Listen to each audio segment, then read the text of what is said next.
Hello, hello, hello. Welcome. For those of you who are watching me for the very first time, my name is James Ambroise, and on this channel we cover how to pay off debt faster than any other debt repayment method out there. We cover basic bookkeeping and accounting for someone who just started out a small business. We cover basic personal income tax to include the Schedule C, Schedule E, depreciation. I am also the author, creator of Ambroise Method 1.0 and Ambroise Method 2.0. Ambroise Method is a revolutionary debt repayment method that offers greater results in terms of reducing interest cost compared to debt snowball, debt avalanche, velocity banking. Real quick about my credentials. I have been or am a bookkeeper and accountant, QuickBooks Pro advisor, senior tax advisor, residential real estate investor, residential property manager, financial coach. And as always, before we get started with what's on the board, please allow me to shout out the name Jesus, my Lord, my God, my Creator. Thank you.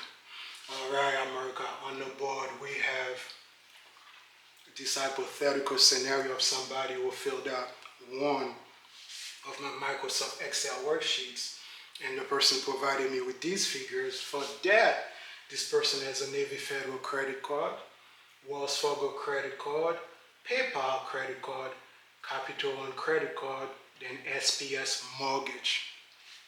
Credit limit $10,000. APR 18%, balance owed $4,000, monthly payments charged $99.63. Availability, America, remember from prior lesson that the availability is the relationship between the credit limit and the balance owed. That relationship calls for a subtraction operation. 10,000 minus 4,000, that's how we arrive at 6,000. Credit utilization is the relationship between the balance owed and the credit limit. That relationship calls for a division operation. 4,000 divided by 10,000. That's how we arrive at 40%. Okay? Payment rate charge is the relationship between the monthly payments charged and the balance owed. That relationship calls for a division operation, $99.63 divided by 4,000. That's how we arrive at 2.49%. Okay? Now, we're doing a scenario for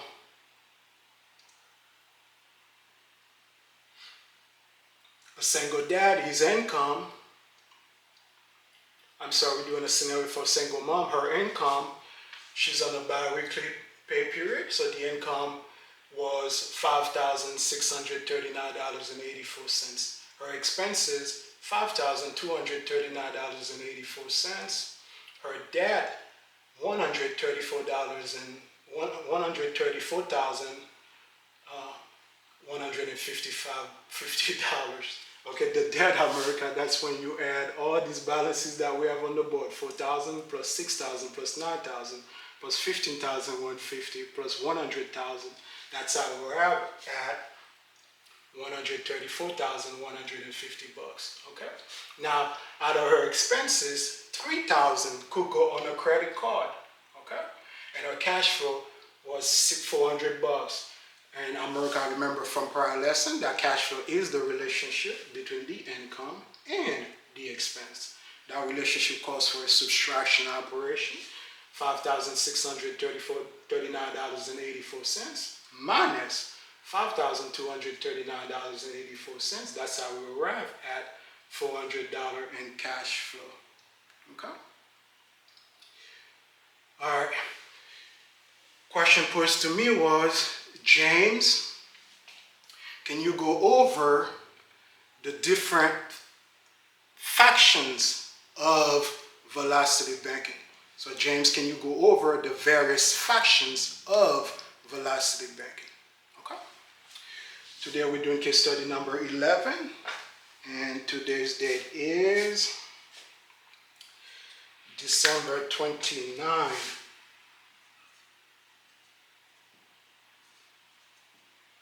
2024.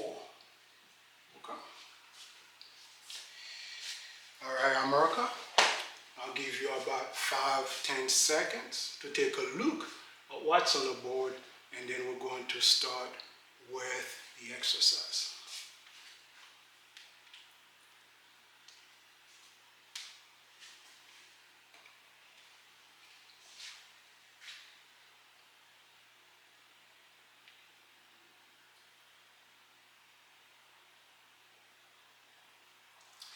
All right, America. And again, the question posed to me was, James, can you go over the different factions of velocity banking? So can I go over the various factions of velocity banking? Okay. All right. Let me erase this real quick.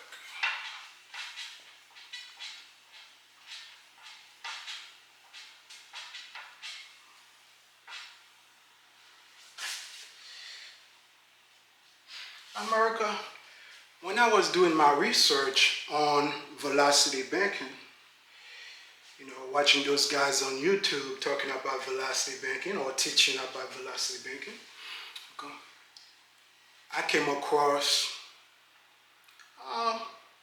about 3 main factions, okay, 3 different groups, okay. For lack of better terms, we're gonna call them Group A, Group B, Group C, okay. Group A, America, is, let's start with Group B first. Group B is the group that likes to talk about mortgages. Okay. Group B, mortgage. Okay. And this group usually talk about how they could help you pay off your mortgage inside 5 to 7 years.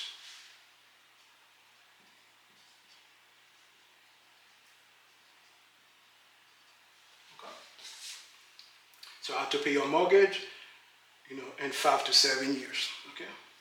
Then we have Group A. This group, their main aim is not about the mortgage. They want to pay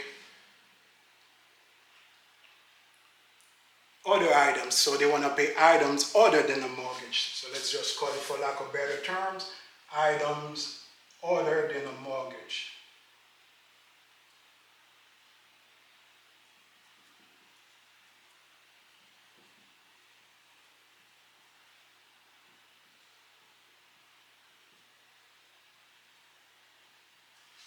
Okay? And we have Group C.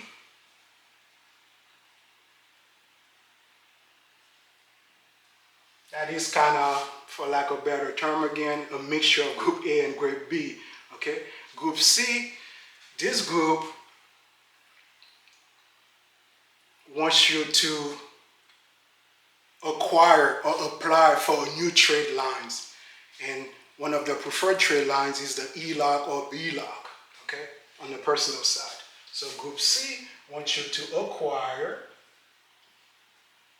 or apply for HELOC or PLOC, okay?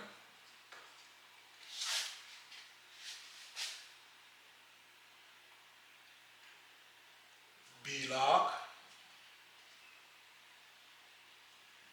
all-in-one loan,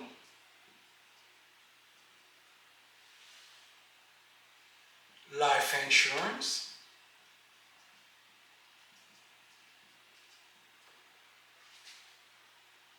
first lien HELOC, okay?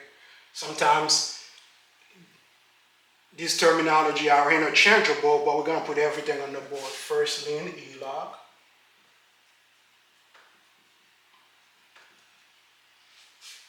whether he had the old one has a one-way sweep,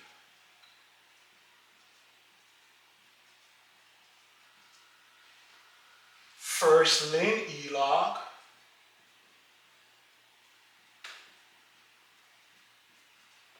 the newer ones have a two-way sweep.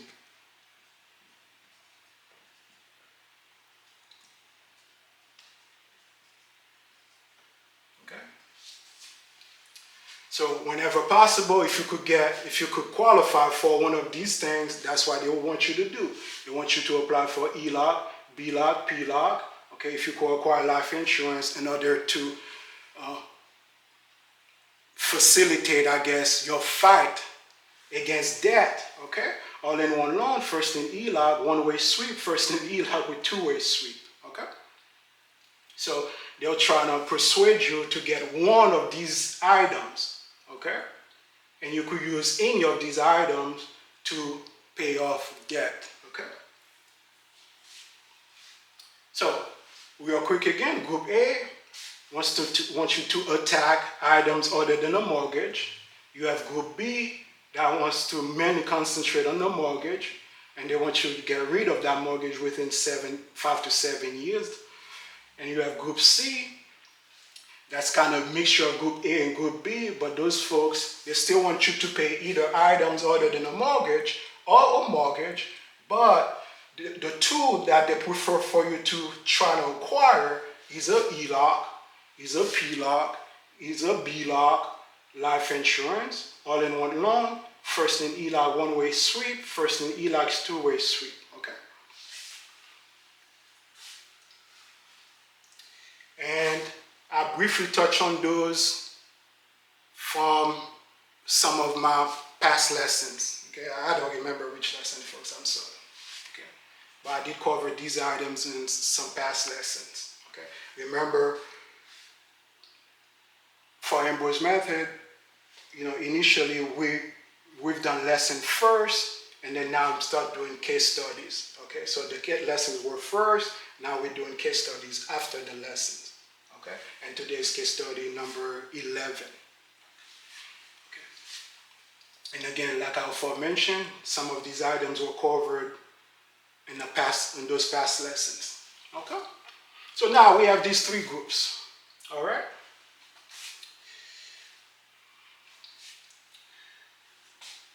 Let's concentrate on Group C. Okay, and let's give them one of the preferred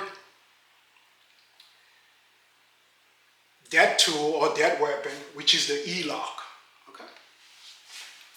And since single mom has a mortgage on the board, okay, she already has a mortgage, so it's easier, to talk about the HELOC. Because remember now, from past lesson, I went over how not every American has a mortgage. Okay? To get a HELOC, you have to have a mortgage. Okay? So that product or that plan is kind of restrictive because some Americans are renters, not homeowners, okay?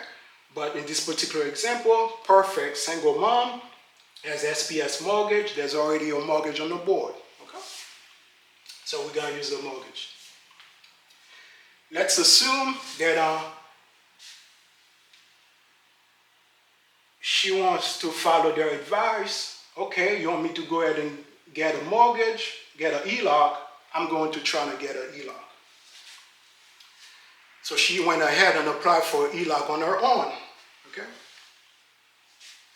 And unfortunately, she got denied when she applied for the HELOC, okay? Now she's a little ticked off. Call those guys, whoever, trying to persuade her to go get an HELOC, say, hey man, you told me to go ahead and get an HELOC, I will apply for an HELOC, I got denied, okay? So a lot of times what's gonna happen, that person's gonna ask them, hey, well, which company did you apply with, okay? They'll say, well, I applied with ABCDEF company, okay? So they'll say, okay, I know another company that you could apply apply for the HELOC to where you have a better chance of getting approved, okay? So now, I do not know if they have some kind of affiliation or some kind of partnership with these companies, you know, which might be the reason why they're telling you to go with certain companies. You know, that I do not know, okay? So maybe they have some kind of affiliation or partnership to already get some kind of kickbacks or some kind of compensation from those companies. Maybe they do, maybe they don't, okay? I do not know, okay? But it seems like they do have certain companies that they want you to apply for, you know, when it comes to the HELOC, okay? And again, they might be receiving compensation, okay? They may not, okay? That part I don't know. But now let's assume that this person went ahead and applied for the HELOC from one of those companies, you know, that the person who is teaching about velocity banking is asking them to go apply with, okay? And the second time around, they got approved, okay? And her mortgage, remember, she already have an SPS mortgage. The original amount on the mortgage was 150 grand, okay? The APR, 3.99%. The balance owed, 100,000. The monthly payments charged, $1,015.26. And this amount include an escrow account for tax and insurance, okay? And the tax and insurance was $300, okay? So let's see, 10, 15, 26. Let me grab my calculator real quick. 10, 15, 26 minus $300 for escrow that cover tax and insurance. It's at 10 minus 3, we're at 7, but let's just run it. 10, 15, 26 should be 7, 15, 26, but again, let's just run it. 10, 15, 26 minus $300. Sure enough, 7, 15, 26. So the principal and interest portion was only $715.26, okay? And again, 300 was for tax and insurance. So that's how we arrived at $1,015.26, okay? Now, let's say that the mortgage appreciated slightly. So the mortgage appreciated from 150 to 160K, okay?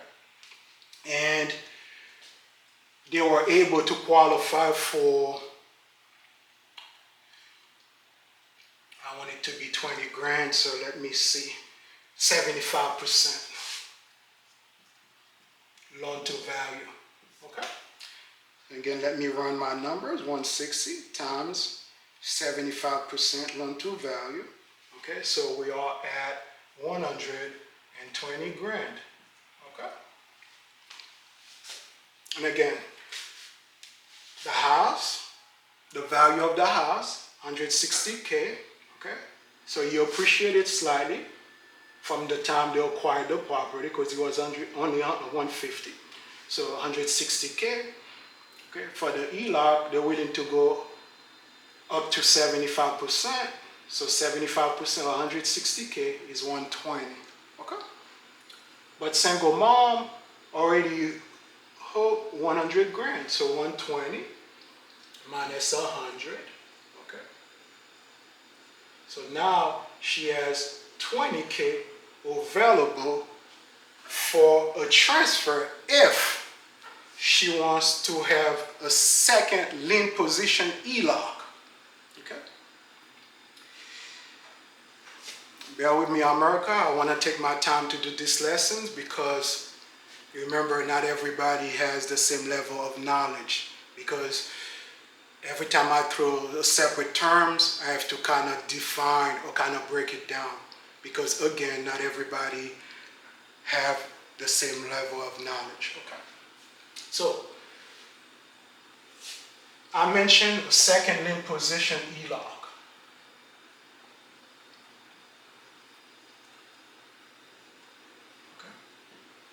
So which means there is a first position HELOC that exists. Okay.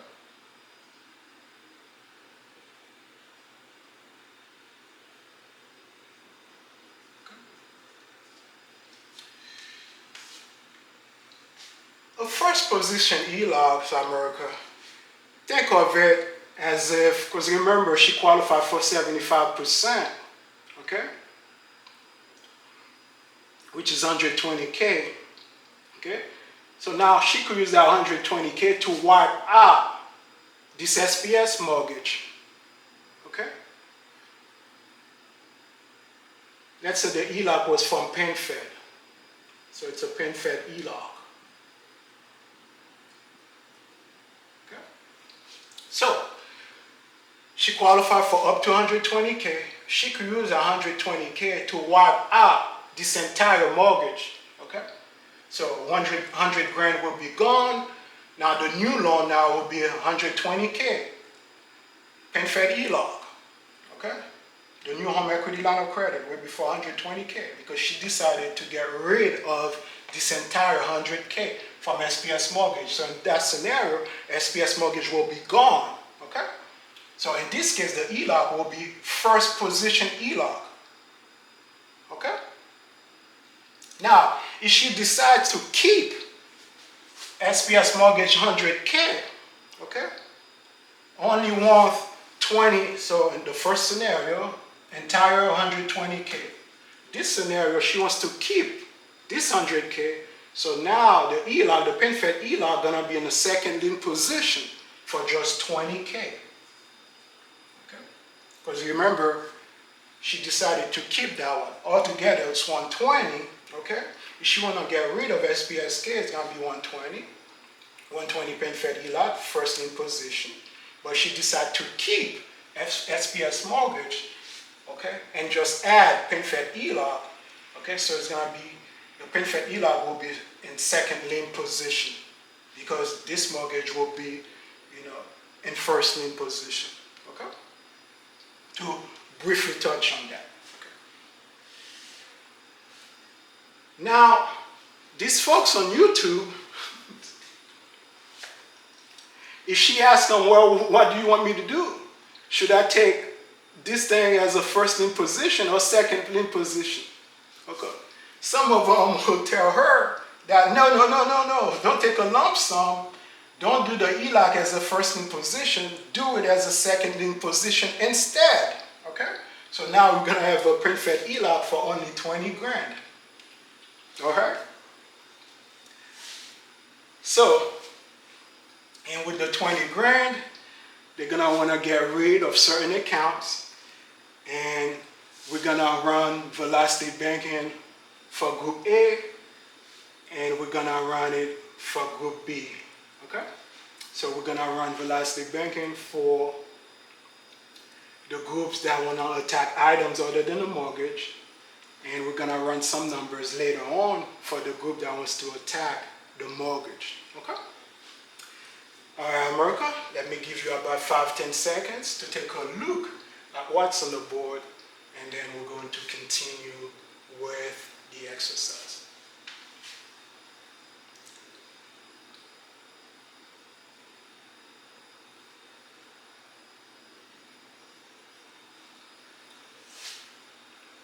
All right, America. And again, they want her to go ahead and get a PenFed HELOC, but not as the first lien position, but as in second lien position. Okay, so only for 20K. All right.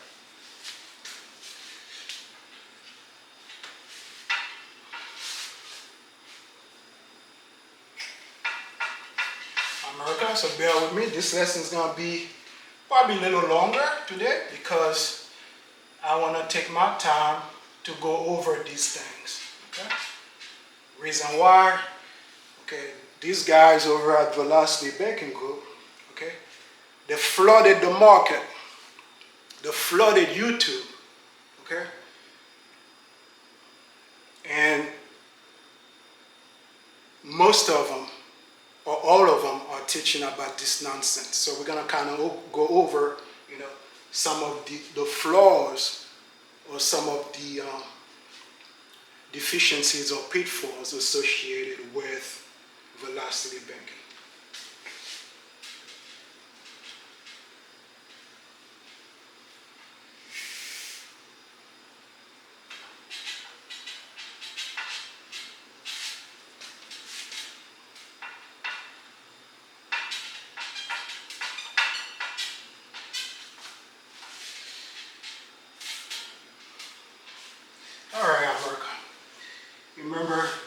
she got up to 20K. Now with 20K, you're gonna want her to go, let's go a little higher, let's go 95%, because now some of them wants to go a little higher on the HELOC. So HELOC, and again, she qualified for 20K, and let's say that they're willing to go as high as 95%, okay? So let me grab my calculator real quick. So 20,000 times 95% is 19,000, okay? So now they have 19,000 available, okay, to knock out a few accounts, okay? Now, America, remember in the past, these folks, they were teaching about velocity banking. They used to tell folks, well, on the HELOC, you cannot go any higher than 2/3 of the credit limit. Remember, a limit is 20K, okay?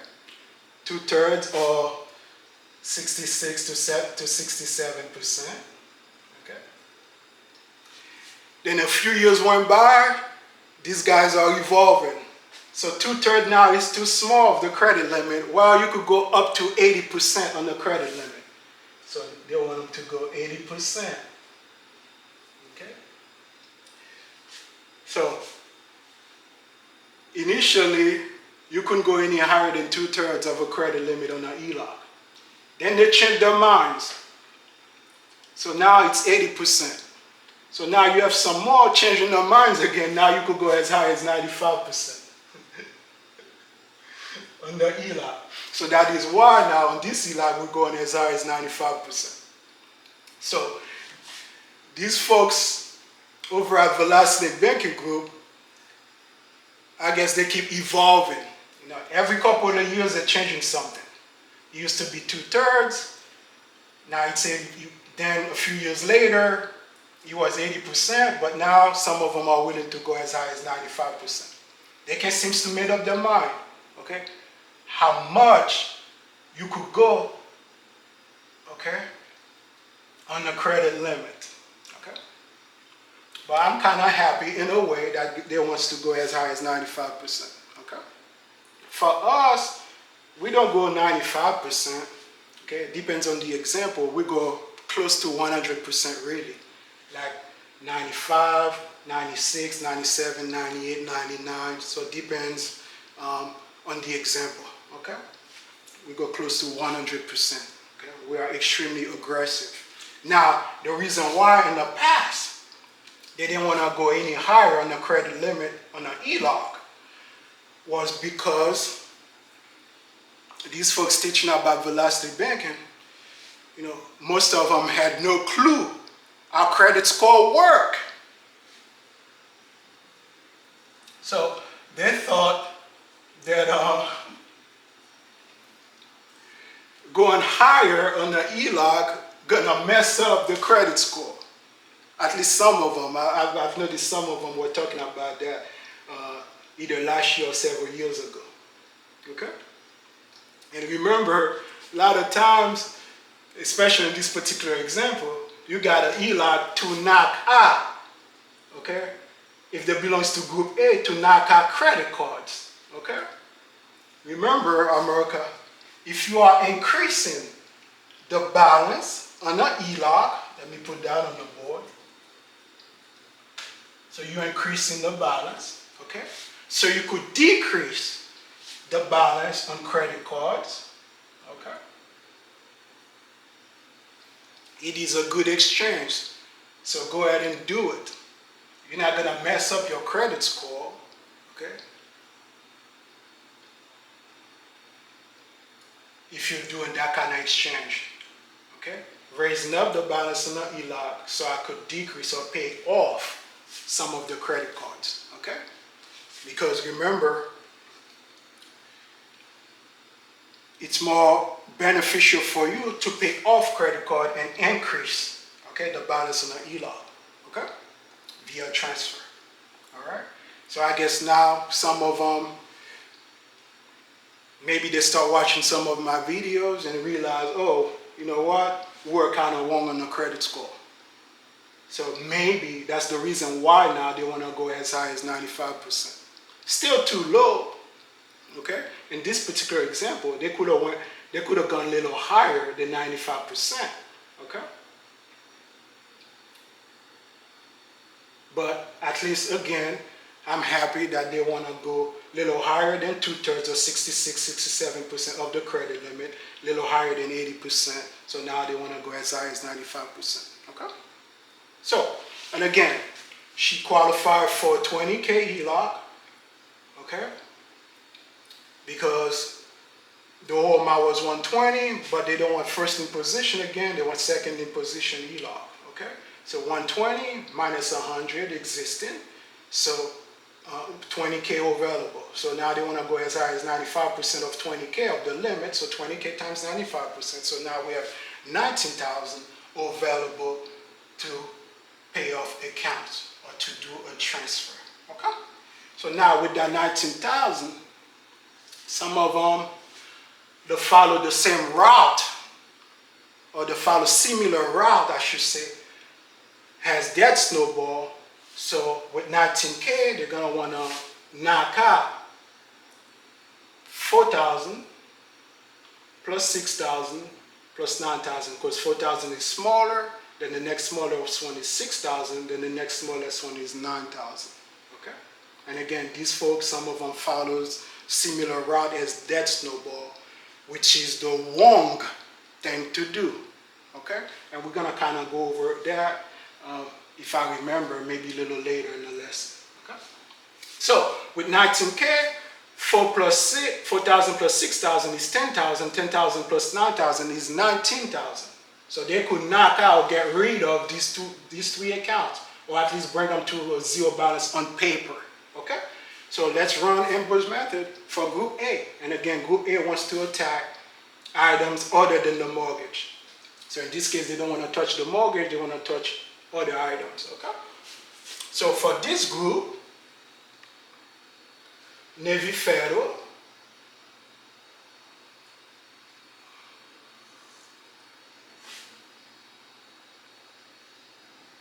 the credit limit, 10,000, APR, 18%, balance owed. Now they're gonna use part of the 19,000 from the HELOC to get rid of these three accounts. The first one will be Navy Federal, so the balance will go from 4,000 to 0. Okay. Monthly payments charged, well, since the balance is 0, let's just put down that it's 0 on paper. Okay. Availability is balance owed, credit limit minus balance owed, so 10,000 minus 0, so now we're at 10,000. And again, we're doing a scenario for Group A. Group A here. Credit utilization is balance owed divided by credit limit, so 0 divided by 10,000, so we had 0%. And payment rates charged is monthly payments charged divided by balance owed, so 0 divided by 0, so we had 0. Okay. All right. And again, with 19,000, they're going to try to get rid of these three accounts. So Wells Fargo,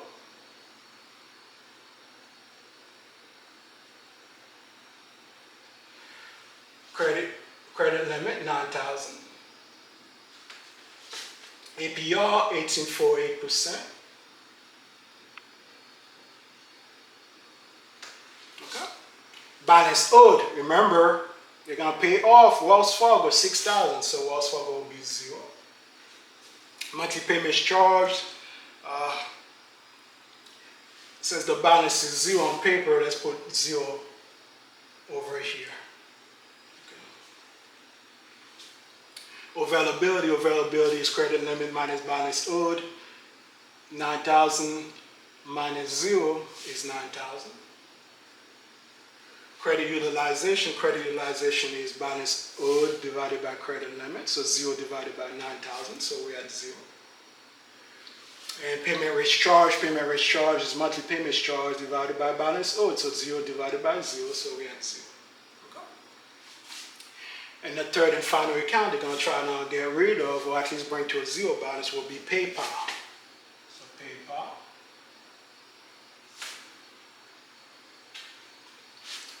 Credit limit, 10,000. APR 2024.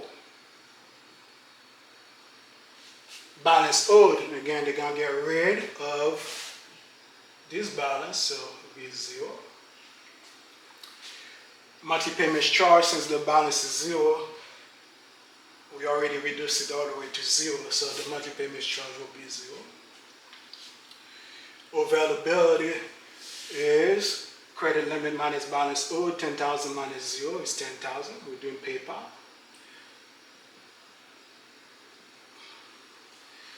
Credit utilization is balance owed divided by credit limit, so 0 divided by 10,000, so we had 0. And payment rate charge is monthly payments charge divided by balance owed, so 0 divided by 0, we had 0. Okay. So with the HELOC, 19,000, they'll knock out these three accounts again. So now we have capital and credit card.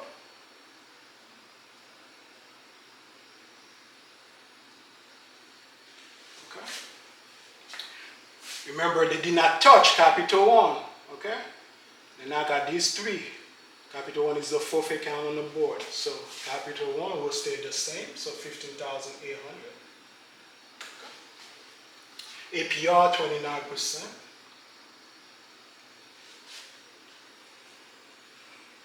Where am I? Right here. Balance owed 15,150, and again we did not touch Capital One. Monthly payments charge 517.09. 1, 2, 3, 4, 650.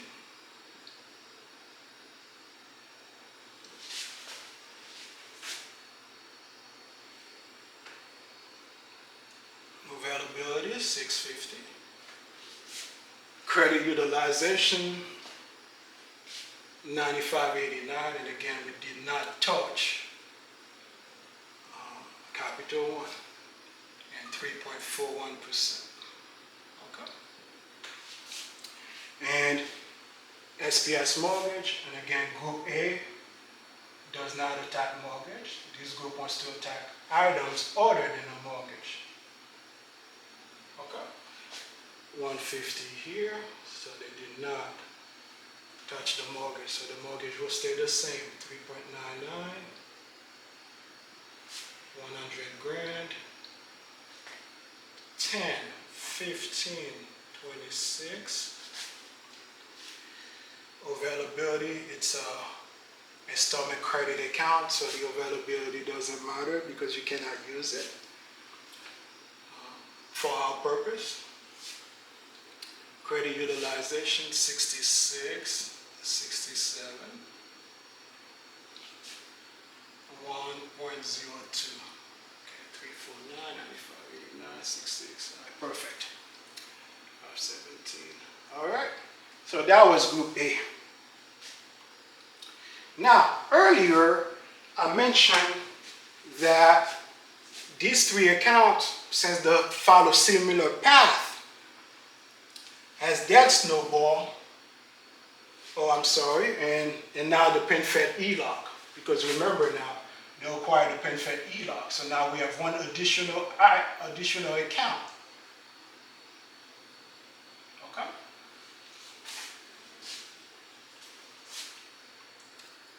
The original amount would be 20 grand. Okay? That was the limit. Okay? Right now, the interest rate on those HELOCs are like 8 and some change, 9, let's say 10, 11, so let's say 12, so let's say hers is 10%.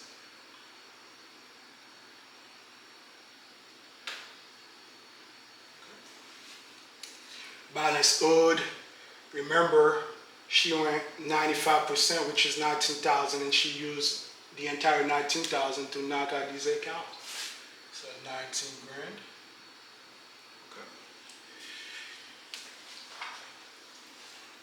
monthly payments charged. Now, PenFed HELOC charges interest only. Let's assume this particular PenFed HELOC charges interest only, and they are using the average daily balance method with compounding. So, and again, they're charging interest only. But how they arrive at that interest only is the average daily balance with compounding. Okay. All right. And if I remember, I'll see if I could touch on those a little later in the lesson. Okay. If I remember. So now, let's assume top of the month, the balance was 19,000 on day one. So let me grab my proprietary formula for average daily balance with compounding and see how much 19,000 would be.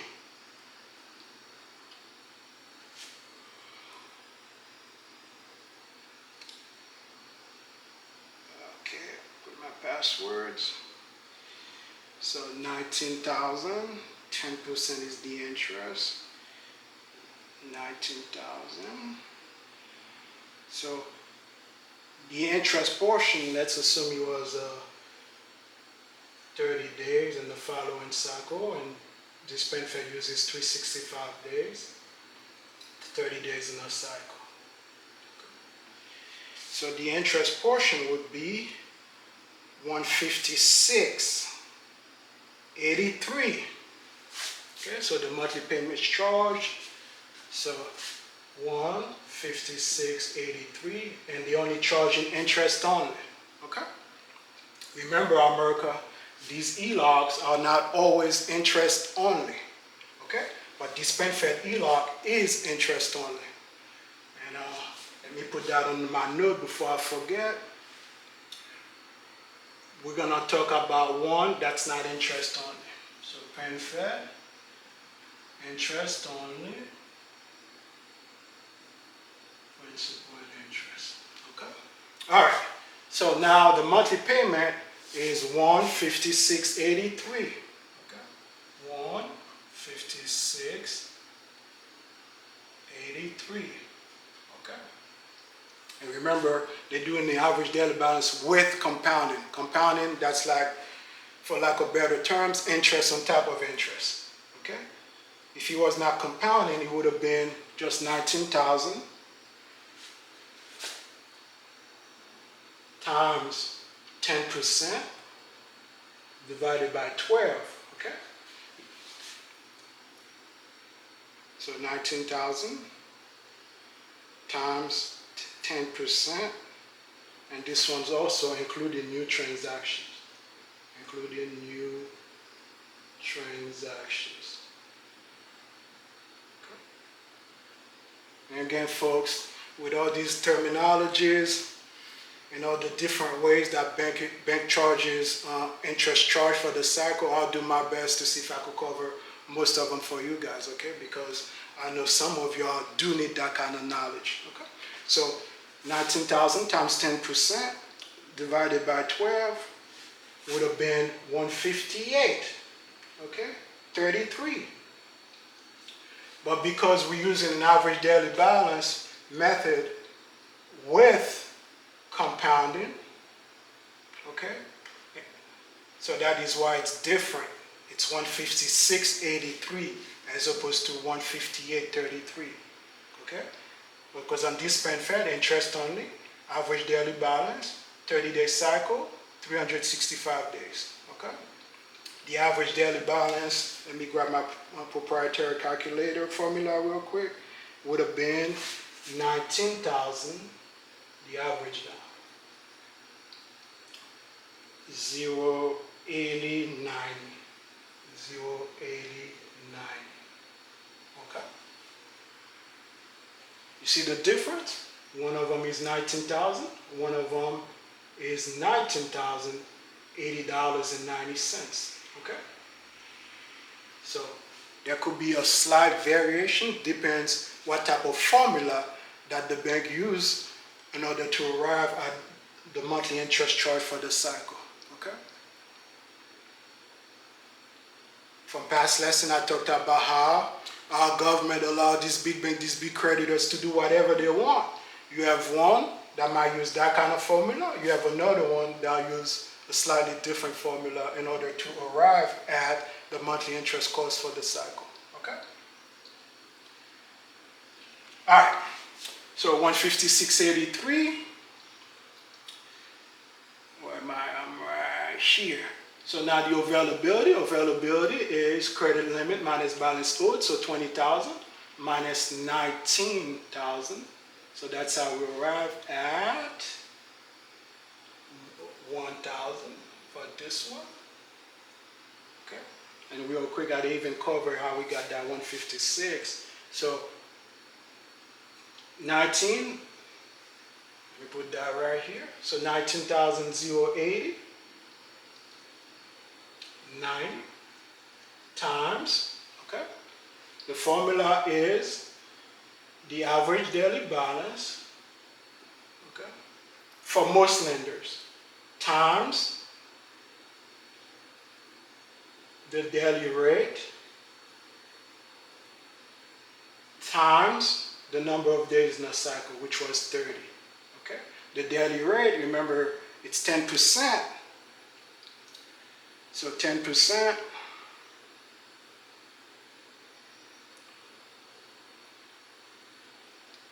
divided by 365, since we're doing 365.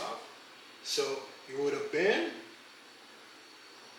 19,080.90 times the daily rate. The daily rate would have been 0.0027 times the number of days in a cycle, 30. So that's how we arrive at 156.83. So let's run it. 19,080.90 times 0.00027 times 30 days. Okay? 10%.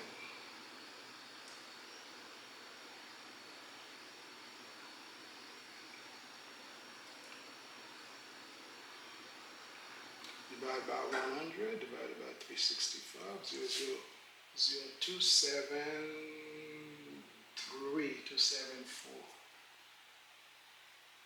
19,080, 890. Let me run my number one more time, making sure I did not make any mistakes. Times 0.000274 times 30 days. Sure enough, 156.83. All right, perfect.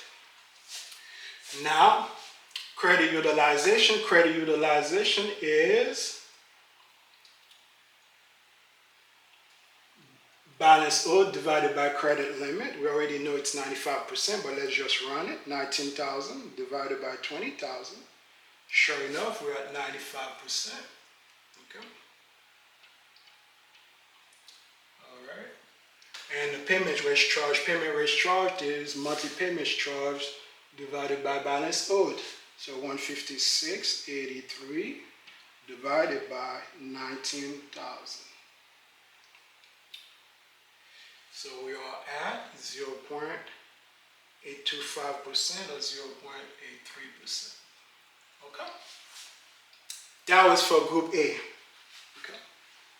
And again, this Fed America uses an average daily balance method with compounding, including new transactions. Okay? The only new transaction that happened during the period on day one was this 19,000. So it was 19,000 on day one. And remember, it's with compounding, so you keep adding interest on that 19,000. Okay? So which give us a monthly payment charge of 156.83. Remember, this Fed HELOC only charges interest only. So just the interest portion, 156.83. Okay? Okay. Now, that type of formula, again, is different than if they were doing a simplified formula or a formula without compounding. Because without compounding, okay, the balance would have been 19,000. But with compounding, they use an average daily balance. This average daily balance ended up being $19,080.90. Okay. Just to briefly touch on these two variations. Okay. On the average daily balance, whether they're using the bank is using or the creditor is using average daily balance with compounding or an average daily balance without compounding. Okay. All right. Now, earlier I mentioned that these three accounts, since they follow similar path as a debt snowball, these three accounts were the one account to attack. Okay. So, real quick, let's see how much cash flow that this group was able to garner or to collect for knocking out these three accounts. Okay.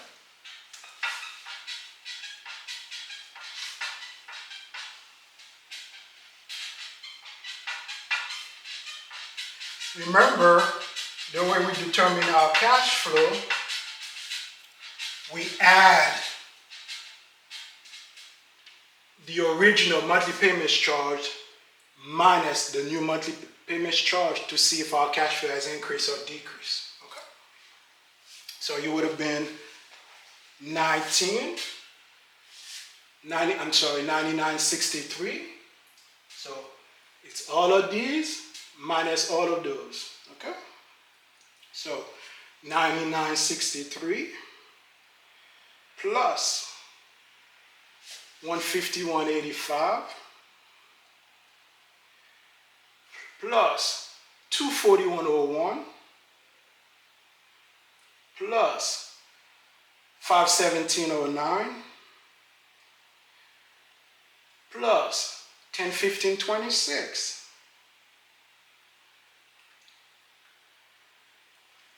Let me double check my numbers. 99.63, 151.85, 241.01, 517.09, 99.63, 151.85, 241.01, 517.09, 1015.26. All right, perfect. So far we are at 20.24.84. Okay, minus this new amount. Or we could have done it only for the account that got affected. So minus these three amounts, 517.09, 517.09 plus 1015.26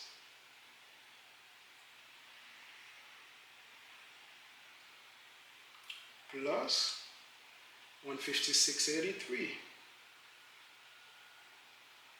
Okay, so minus 1689.18. So our cash flow got increased by 33566. 33566. So let's run it. Make sure I didn't make any mistakes. 8 into 6, 14, 6, 2 into 8, 6, 9, 5, 9, 3, 7, 3. Perfect. Okay. So now the cash flow would have increased by an additional $335.66.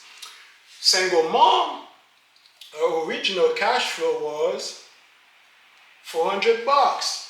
So now plus $400. So now her new cash flow would be 66,537. 735.66. Okay. New cash flow. New cash flow. 735.66. Okay. All right. So now let's do the scenario where with that 19,000, if we were to attack different account with that 19,000. Because remember, with that large payment, okay, there's a proper way to do things. attacking or get rid of these three accounts is not the right way to do it, okay? With 19,000, the account to attack or to get rid of, or at least to bring to a zero balance, should have been the higher APR account, 29%, okay? So 19 would have been gone. So this, let's say 1, 2, 3, 4, this capital 1 was in fourth position. So capital 1,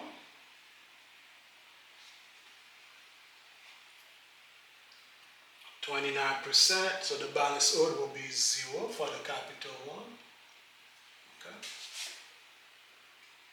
Which means the monthly payment charge would have been 0 in the capital 1, okay? Remember, we had 19,000 total. Remember, single mom went all the way to 95%. 20,000 times 95% was 19,000. So with 19,000, you'll knock out,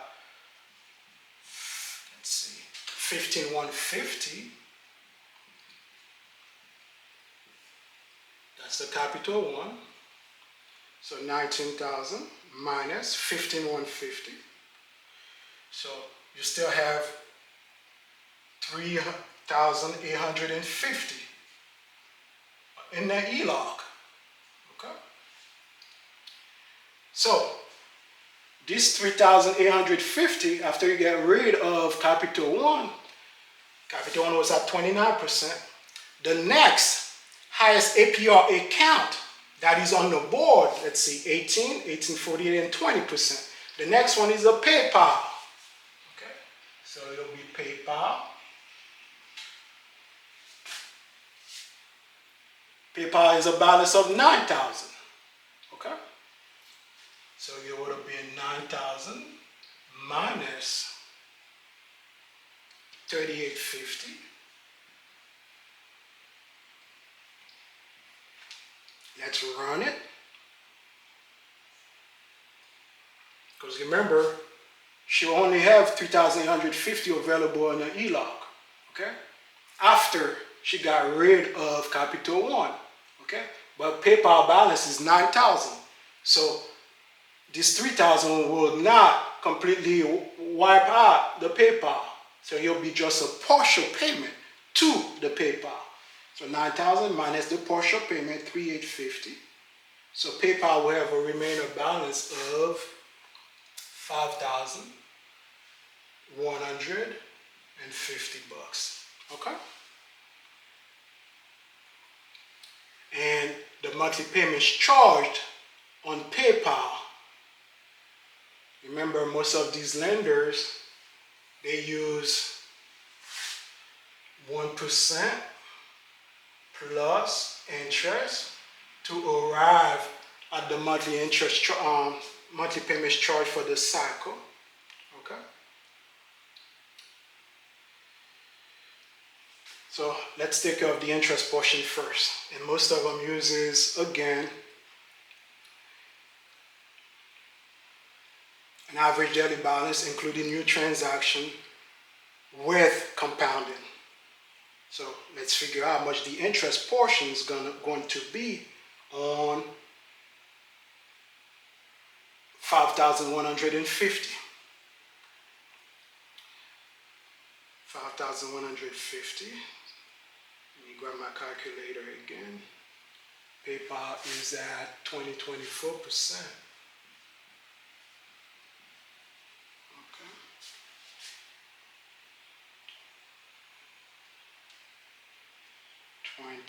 24%. And the balance on PayPal is 5,150. 5,150. So which will give us a interest charge for the cycle of $86.41. Okay, let me double check my number one more time. 2024, 5150, 5150, and 86.41, 86.41. Perfect. Now, if PayPal did not use average daily balance with compounding, they just use a simplified average daily balance without compounding, then it would have been, in the interest portion, it would have been 51.50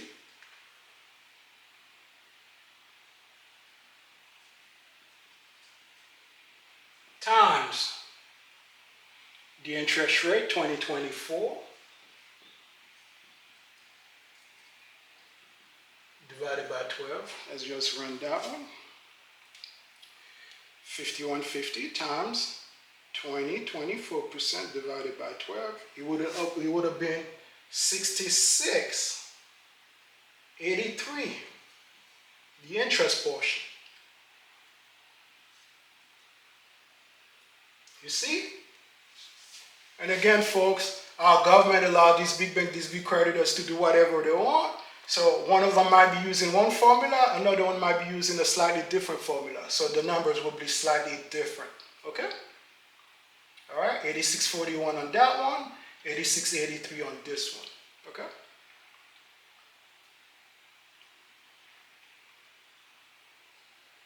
All right?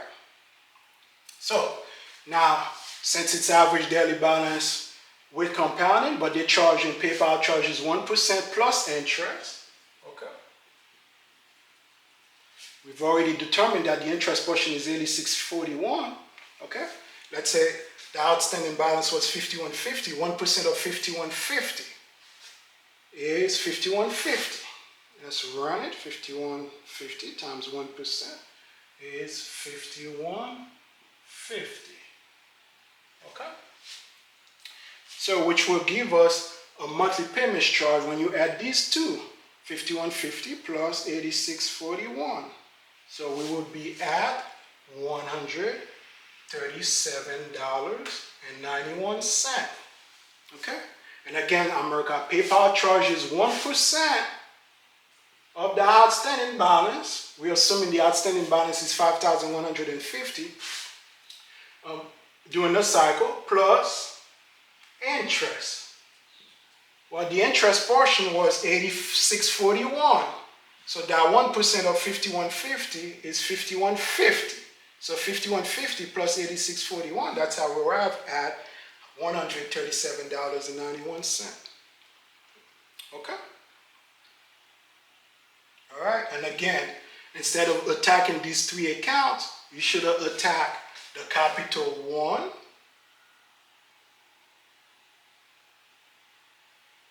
and a partial payment to PayPal. Okay? 51.50 plus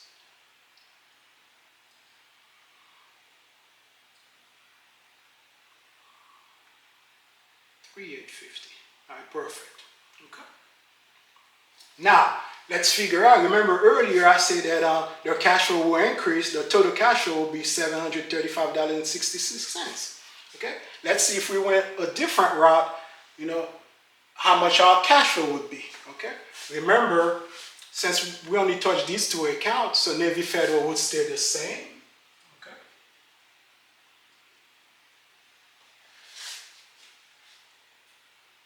The monthly on Navy Federal is $99.63.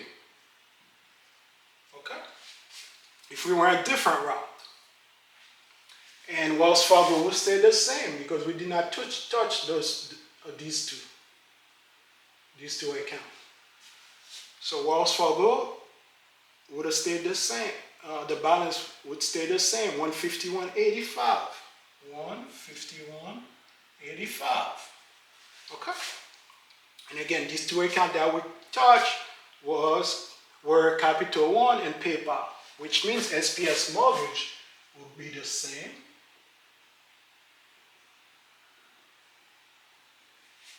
So SPS, the monthly 10-15-26.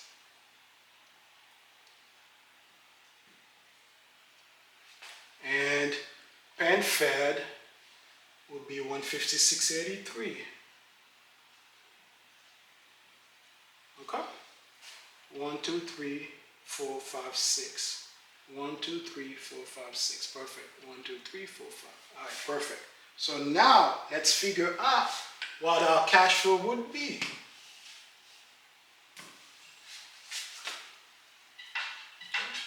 And again, the way we determine our cash flow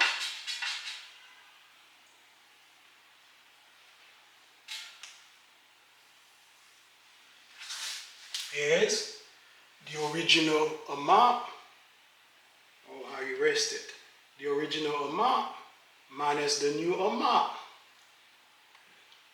The original amount again, 199.63 plus 151.85 plus 241.01 plus 517.09 plus 1015.26.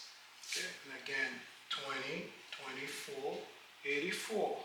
Okay, minus the new amount.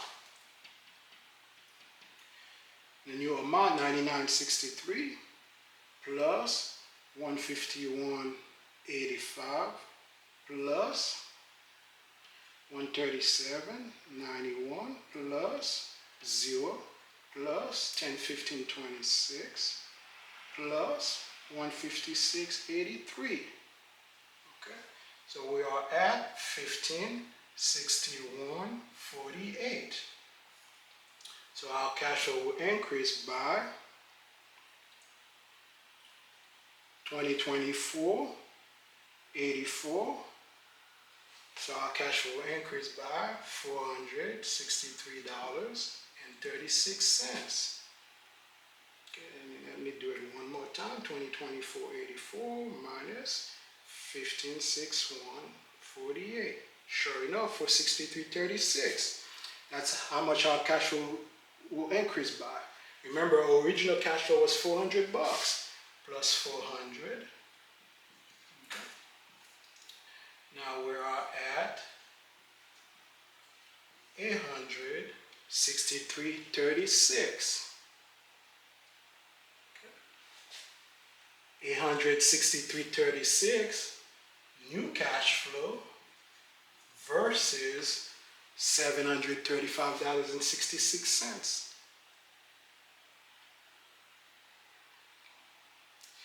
That is why America, a lot of times, I keep telling you guys, do not attack lowest balance account. Okay? In this particular example, you'll be going backwards. Okay? Group A decided to get rid of these three accounts because they follow similar path or similar route as a debt snowball, which is wrong. Okay? What they should have done instead is knock out these two accounts, the two higher APR ones, 29% and 20%. 29% first because it's the highest, it's the absolute highest. So to bring this capital one to a zero balance. Okay? And then the next highest one was PayPal. Okay? But we didn't have enough to knock out PayPal completely. So we're going to send just a partial payment to PayPal. Okay?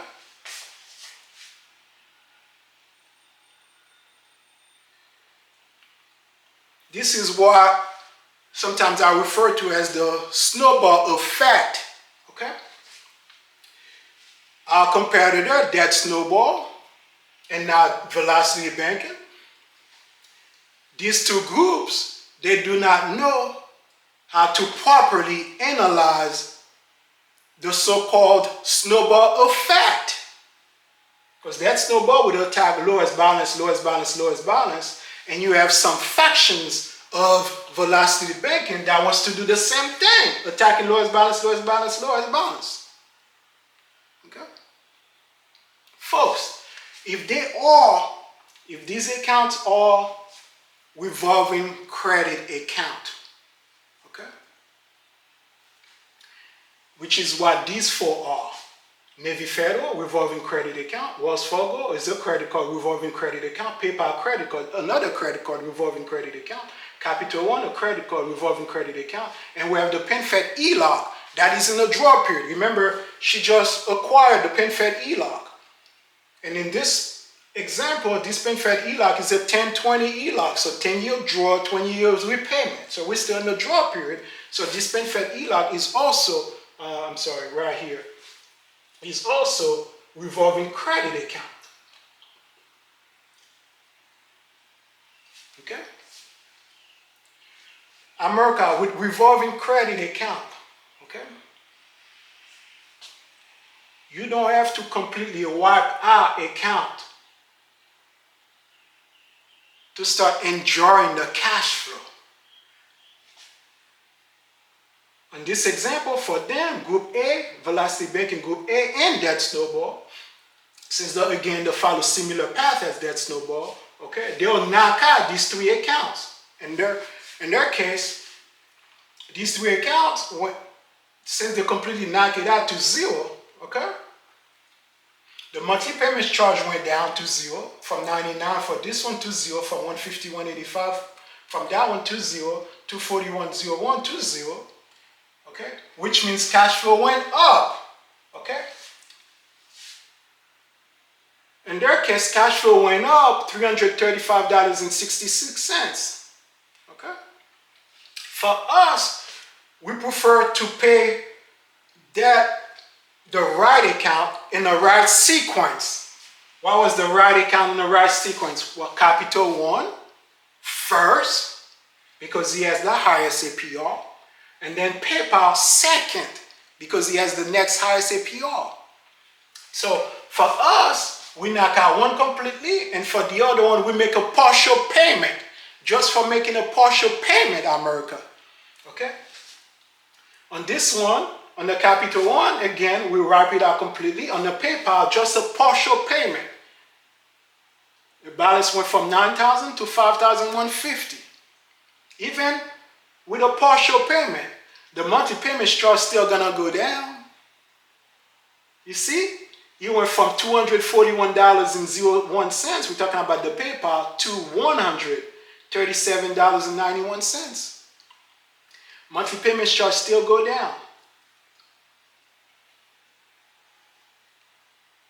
$241.01, $137.91, which means, America, that cash flow will go up. And because we attacked the right account in the right sequence, we ended up having a larger cash flow to go towards debt. For Velocity Banking, Group A, for lack of better terms, again, the total cash flow, $735.66. Our total cash flow for attacking the right account in the right sequence, our total cash flow is $863.36. $863.36, America, is bigger or better or larger than $735.66. All right, America? Now, let's go over the other group, Group B, which is the group that wants to attack the mortgage. Let's run the scenario for Group B and see how they do. All right, so let me erase some stuff from the board.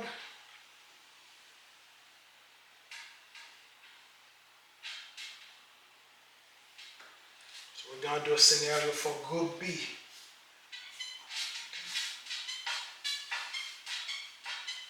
Which is another faction of Velocity Banking.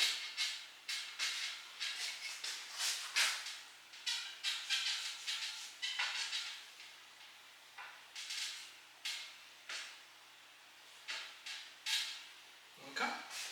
With this group, America, remember this group wants to attack wants to attack the mortgage. Okay.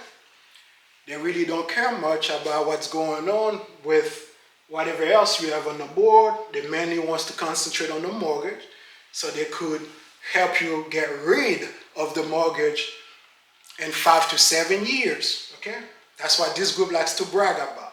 Okay, so far we have two separate groups. One group that want to attack items other than the mortgage, and this other group that I'm gonna run scenario on, that wants to attack the mortgage.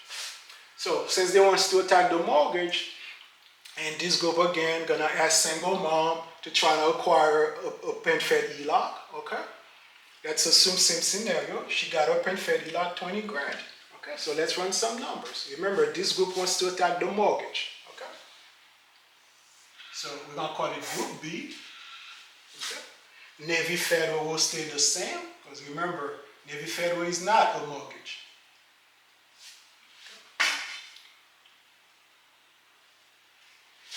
10,000 from the original example, 18%.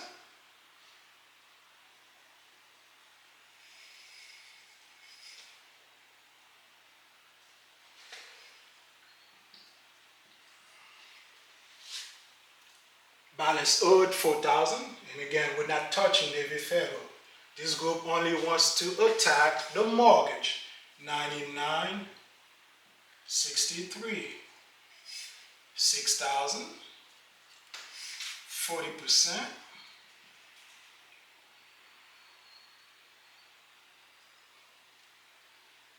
2.49.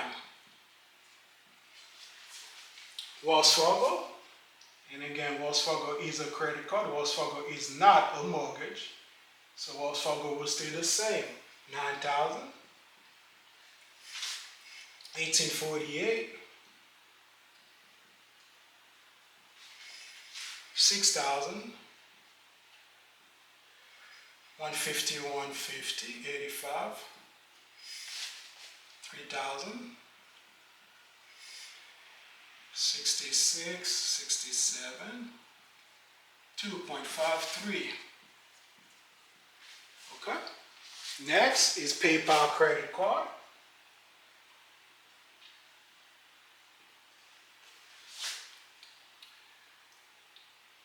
$10,000, 2024, 9,000, 241, 01, 1,000, 90%, 2.68. Okay. Capital One, which is not a mortgage.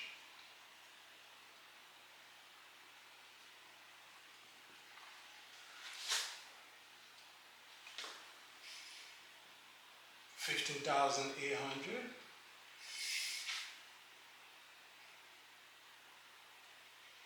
$29. 15,150. 517.09, 650, 95.89, and 3.41%. 1, 2, 3, 4. 1, 2, 3, 4, 5. Now they want to attack the mortgage, SPS mortgage now.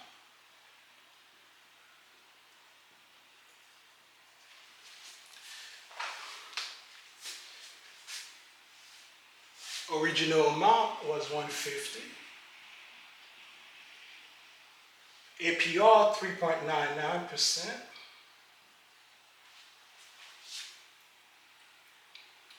Balance owed.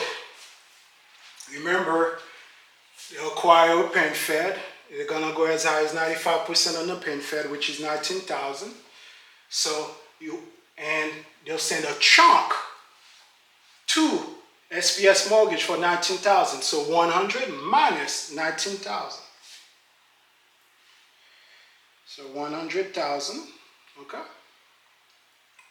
minus 19,000, okay.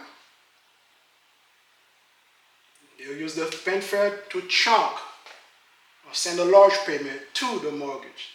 So 100,000 minus 19, we're at 81,000. Okay. Monthly payments charged. Now, because SPS mortgage, it's a mortgage, so it is an installment credit account. So for installment credit account, you have to completely wipe out the installment for the monthly payment charge to change. So in this case, the monthly payment charge will stay the same. Because again, a mortgage, this mortgage is an installment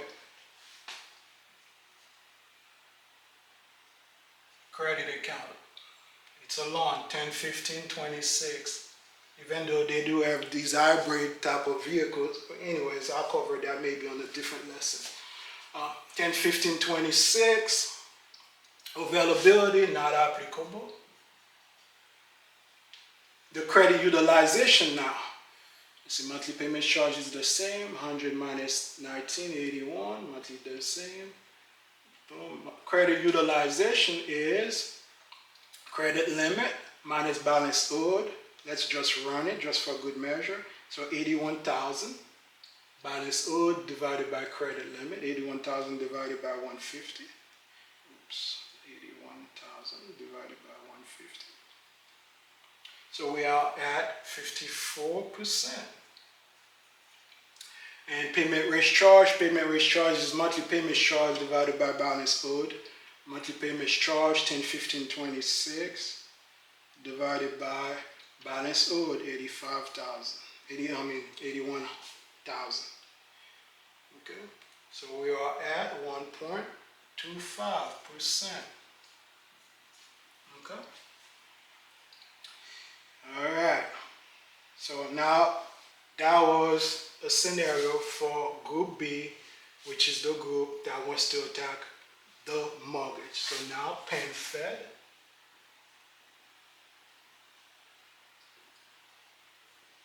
The original amount was 20 grand. PenFed's charging 10%. 19,000 that we use to reduce the balance on the mortgage, on the SPS mortgage. 156.83. $1,000 left. 20 minus 19,000 left on the availability. Credit utilization, we've already run it, so it's 95% and 0.83%. Okay, folks? All right. So now, you know what? Let me give you about 5-10 seconds to take a look at what's on the board, and then we're going to continue with the exercise.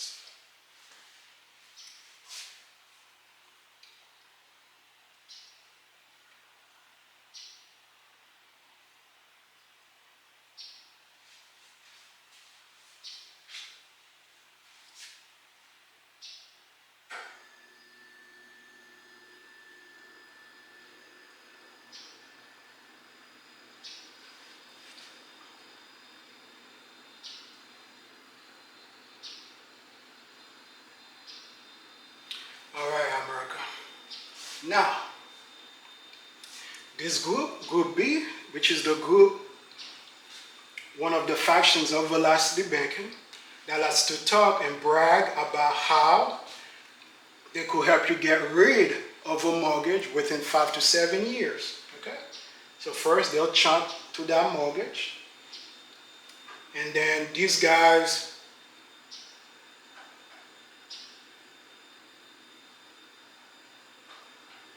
they like to celebrate early. We call it premature celebration, because what did they just do? They're reducing the balance on the mortgage to try to get rid of the mortgage within 5 to 7 years. If they're lucky, they might get rid of it in 5 to 7 years. Okay? But that is not the right account to attack. Okay? And again, the mortgage was at 3.99%. 3.99%. What they've done in essence, they're exchanging a 10% on the HELOC for 3.99%. Okay? Which is not a good exchange. Okay? And we're gonna go over that a little later in the lesson. Okay? 10 is bigger than 3.99. Now, it is true that with a PenFed HELOC, You could have movement of income coming in, movement of expenses going out, okay? So using it as an alternative account or as a debt weapon or as a debt tool will give you a boost, okay? But the boost, America, will not be good enough or big enough to make up for the difference in interest cost, okay? And again, we're gonna go over all of that, all right?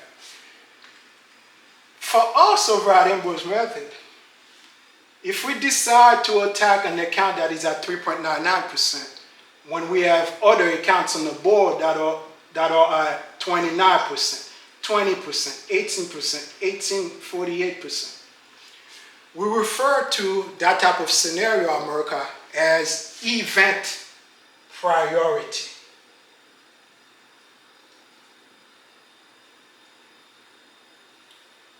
And for our purpose, again,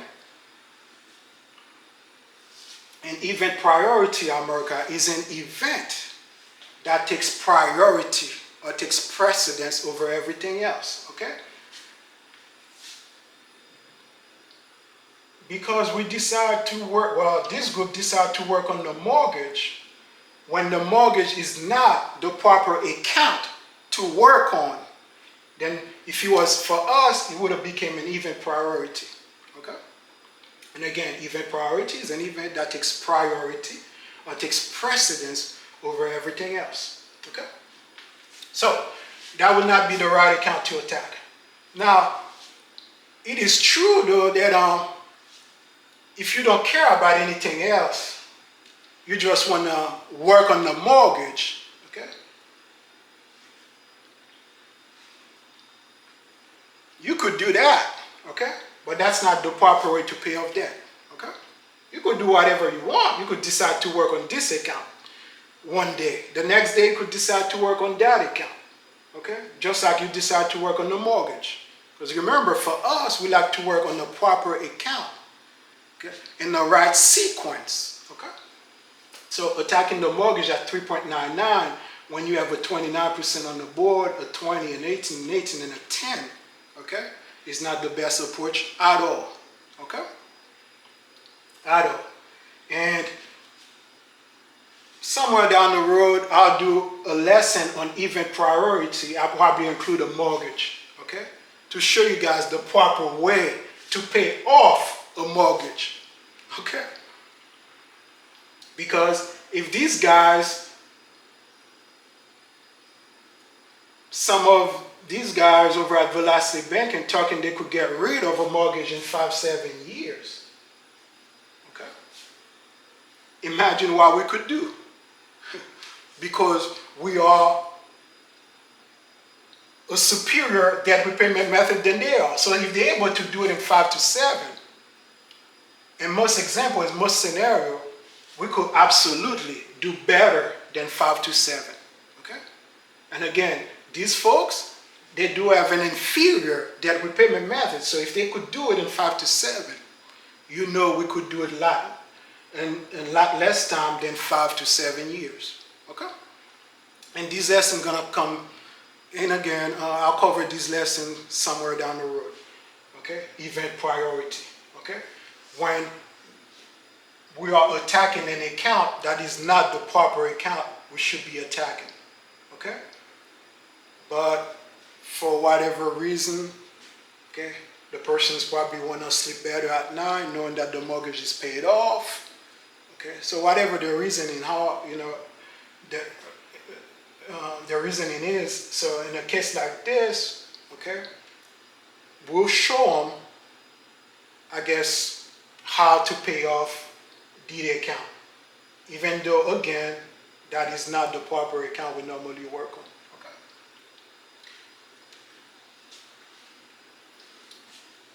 Now, on the board, I have eligible qualified payments, which is what these groups usually go by. They chunk, they have a debt weapon, and they use cash flow. Okay? So let's do a scenario for Group A first. Okay. Because Group A, they will chunk, they have a debt weapon, and they'll use cash flow. Group B, same thing, chunk, debt weapon, cash flow. Okay? Let's take care of Group A first. Remember, for single mom, she was able to acquire a PenFed HELOC, second lien position, $19,000. With the $19,000, she got rid of Navy Federal, Wells Fargo, and PayPal. So we're gonna do Group A first, okay?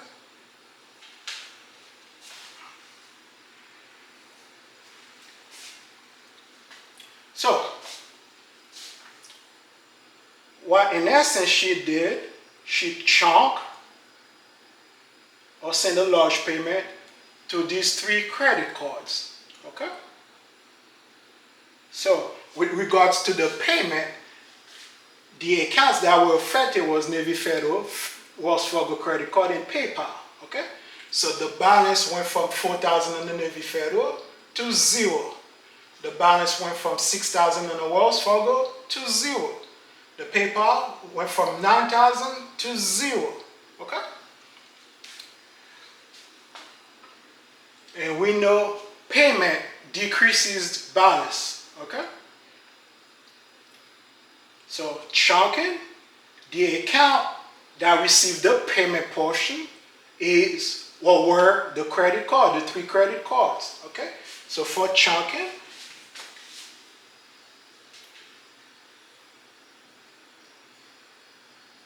the credit card receives the payment. Those 3 credit cards, 1, 2, 3, so that's why they became 0. Okay? That was Group A. So when Group A chunk, they send payment to the credit cards. Okay? So now, what are they gonna do next? What they like to do next, remember, this group doesn't like to use their checking account to pay off debt, since they have a PenFed HELOC and that account offer liquidity or greater liquidity. So they're gonna want you to dump all your income, all your paycheck, okay, into the PenFed HELOC. So in this case, single mom, her total income is $5,639.84. Okay? This group, even though most employers choose the biweekly pay period, okay, this group always overstate the income. They always show that all the income comes in all at once. Remember, America, we have bi-weekly pay period. Let me put that over here. We have weekly pay period. We have semi-monthly. Then we have monthly. Okay? Most of the employers, or most of our Americans, are on a bi-weekly pay period. Okay? So the total income for one will not be coming all at once. So which means that a lot of times, these folks teaching about velocity banking, they are overstating their performance, overstating their results. Okay? They always show that the income, all the income come all at once. Okay? When we know that most of our Americans, depends on what type of job or industry, most of us are on a bi-weekly pay period. Okay? Then weekly, some industry like constructions, okay, most of these guys are on weekly. But the vast majority of our Americans, or most employers, everybody, most of them on a bi-weekly. Not weekly, not semi-monthly, not monthly. Okay? It is true though that, like I aforementioned, some industry, could choose any of the 4. But most employers, or most Americans, or most people living in America are on a bi-weekly pay schedule. Okay? So this idea that all the income gonna come first, okay, is wrong. Okay? Unless they wanna do it for a small group of employee.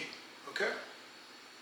Remember, you cannot have a plan or debt repayment method that only cover a small section of the population. So if most of us are on a bi-weekly pay period, well, when you run your numbers, okay, you should run your numbers on bi-weekly, not monthly, or not somebody. That's for the folks who are on the W-2s. We have some other folks that do have small business and stuff, but again, most Americans are on a bi-weekly. So again, this number was overstated, okay? In a lot of the example they're doing, because when they're running the numbers, income always comes first, and income always larger, always come all at once, okay? Which is a mistake, okay? But for this example, since they always show that all the income always comes in first, let's just give it to them, America. Let's run our scenario as if all the income come in first. Okay? So after the chunk, so now they're going to use the debt tool, which is the PinFed HELOC, okay? And they're going to dump all the income, since they always want to show that all the income comes in. So we're going to show that all the income touch down the debt tool, which is the PinFed HELOC in this example. So this is group A. Okay? So on the debt tool, and I put down all the income excluding cash flow, so I could talk about cash flow separately down below. Okay? So, and again, all the income will touch down, all the income sent to HELOC.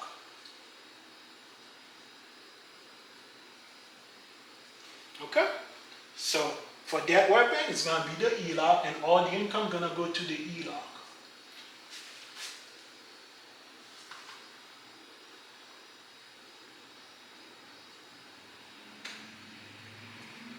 Okay? Now, cash flow, remember all the income include cash flow, but we wanted to talk about cash flow separately. Okay? So now, since all the income goes into the HELOC, including cash flows, and of course cash flow gonna go to HELOC, because we're gonna keep cash flow inside the HELOC for 3 months, 6 months, 9 months, 1 year, okay? So they could amass enough money to execute the next chunk, okay? So cash flow go to the HELOC for 3 months, 6 months, 9 months, 1 year, okay? So that was group A. Let's cover group B.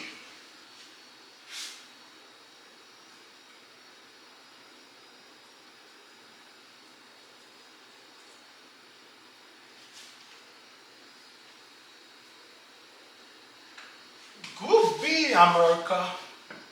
Remember, this group wants to attack the mortgage.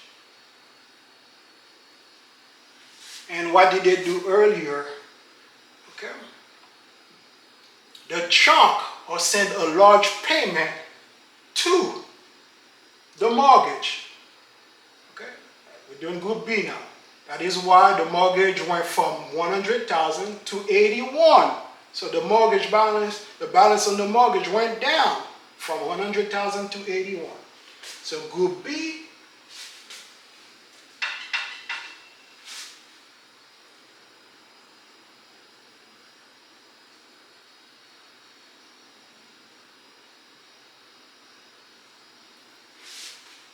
send a large payment or a chunk to the mortgage. So for chunking, they'll send a payment to the mortgage. Okay.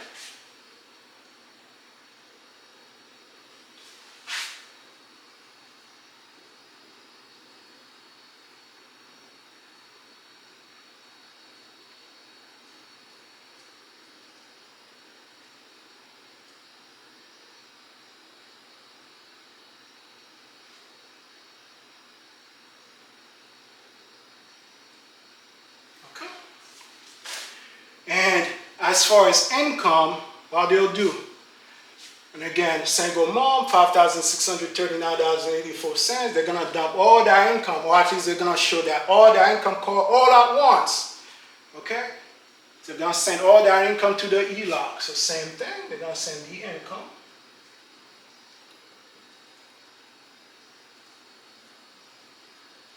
to the HELOC. Because they're gonna use the debt weapon, the HELOC as a debt weapon. So all the income will go to the HELOC. There goes the HELOC.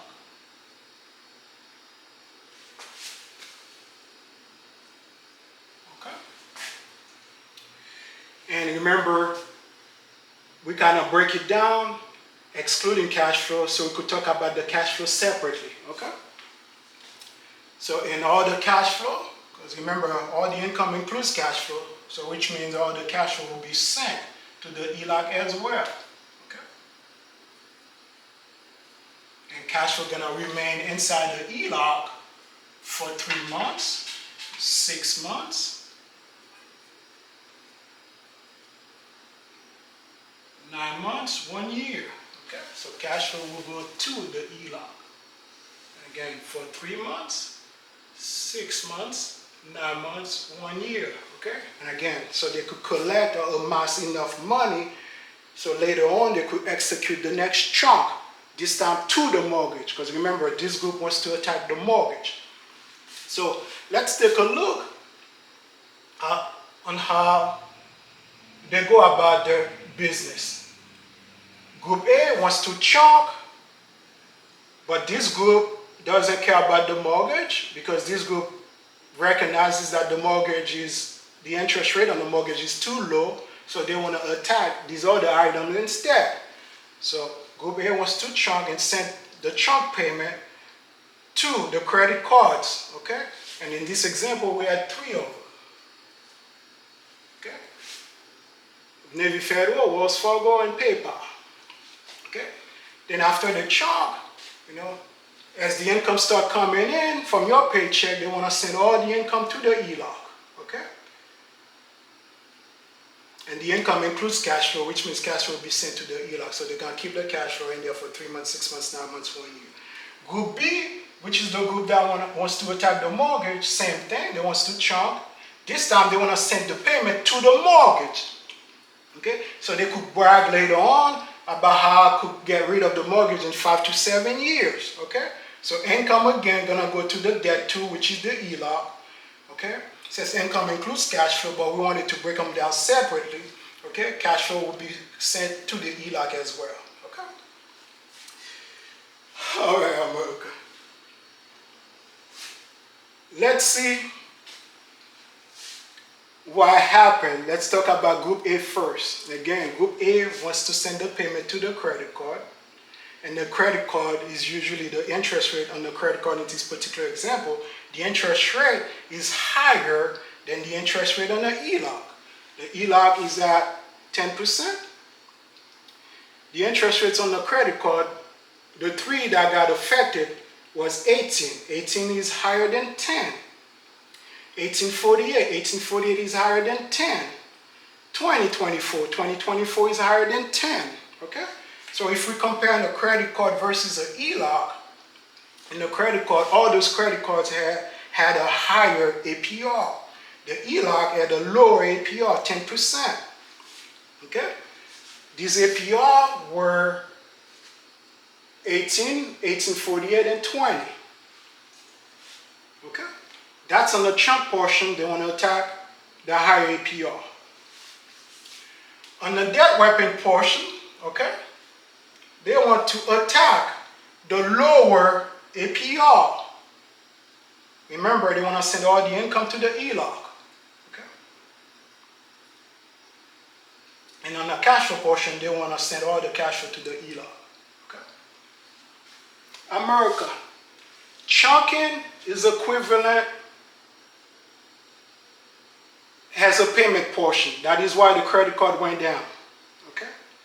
Debt weapon, when you send all your income to an account, the account goes down. Okay? So when 5639.84 goes to the PenFed HELOC, the balance on the PenFed HELOC gonna come down. Okay? Well, that's eligible qualified payments. Okay? Cash flow, again, when you send cash flow to an account, again, that's another eligible qualified payments. So all three items, America, represents payments. Chunking, okay? The account that received the large payment, that was the credit card, well, that's a payment. As a debt to, the account that received the payment was the HELOC, well, that's a payment. And cash flow, the account that received the cash flow, and again, cash flow reduces the balance on the HELOC, okay? So, for Group A, when they chunk, they send a payment to a higher APR. When they start using the debt tool, they send a payment to a lower APR. And with regards to the cash flow, they'll send a payment to a lower APR.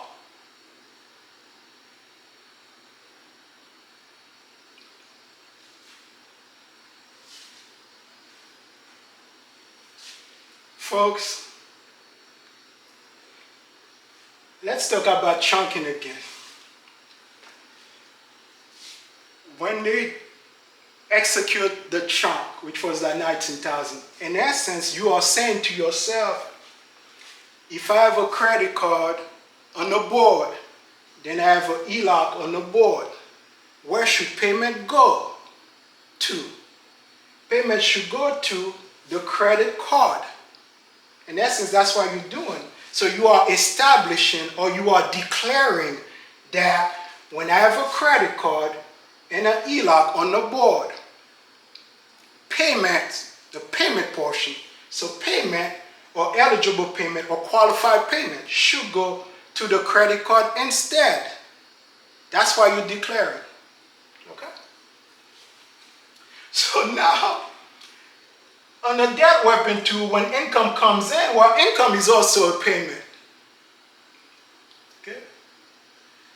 On the chunk portion, by the way, so much so that they are willing to increase the balance on the HELOC. Because remember, the HELOC was at zero balance before they start sending payment to these other accounts. So they were willing to increase the balance on the HELOC.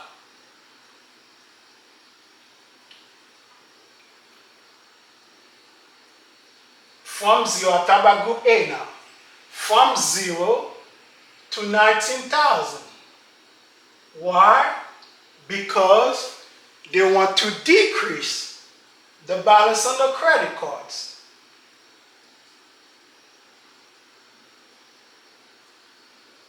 From a combined, well, the combined total is 19,000 to 0. In essence, America, you are declaring that the credit card or the credit cards, since we had 3 of them,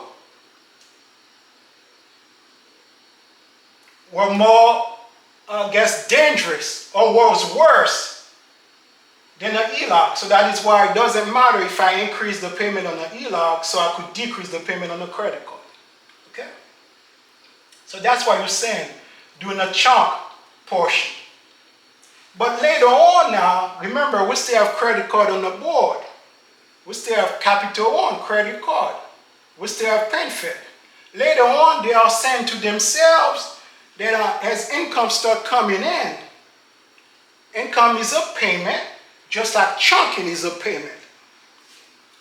This time, it doesn't matter anymore about the credit cards. Remember, we still have credit cards on the board after we zero these out. We still have Capital One on the board. And Capital One is a credit card. Okay? So it doesn't matter. Let's send all the income to the HELOC. America, if the credit card was so dangerous or so much worse than the HELOC, to where we were forced to, you had to increase the balance on the HELOC so you could decrease the balance on the credit card.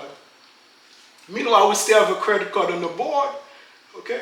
Why then are you, when you're dealing with the remainder payments or other forms of payment, why then are you sending those other forms of payment to the HELOC? Remember, you established and declared earlier that the credit card is worse. So that's why I want to attack the credit card. So if you wanted to attack the credit card when you're chunking, why now you want to attack the HELOC?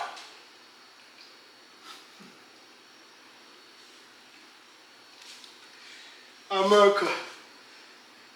No wonder why the results sometimes of a velocity banking group is similar or worse than the results of a debt snowball, similar or worse than the results of that avalanche. Okay? Because they're doing this nonsense. And again, all these items are eligible qualified payments. So you can one day, you decide to pay a higher, the next day or the next cycle, sometime in the same cycle, you decide to pay the lower. Higher here, let's send payment to the higher, and let's send payment to the lower at these two places. So higher here, lower there.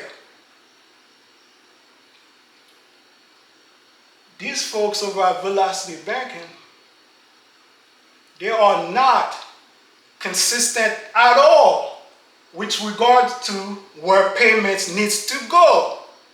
Sometimes they want to send payment to higher APR when they chomp, or other times they want to send payment to lower APR when they start using the debt tool.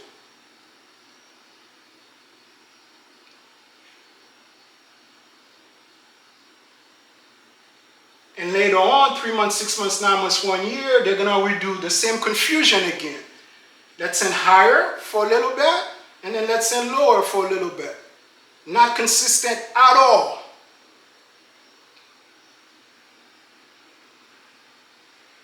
That was group A. Now group B, which is the group that wants to attack the mortgage, well, let's see how they do. Group B wants to chomp, which is sending payment to the mortgage. So in essence, they are saying that they want to increase the balance on the HELOC.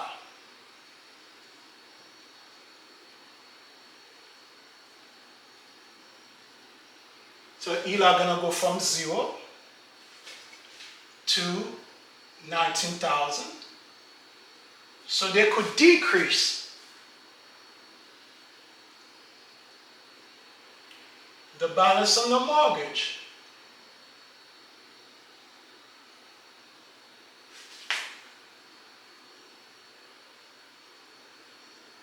So that's why the mortgage goes from 100,000 to 81,000.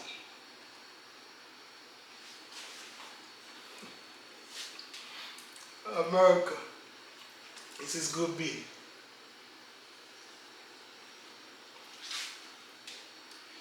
When they chunk, they send payment to the lower APR, which was the mortgage. Because remember, the HELOC was at 10%. Group B now. The mortgage was at 3.99%. So they want to send a payment because chunk, the payment portion will go to the lower APR. Again, that's why the mortgage went from 100,000 to 81,000.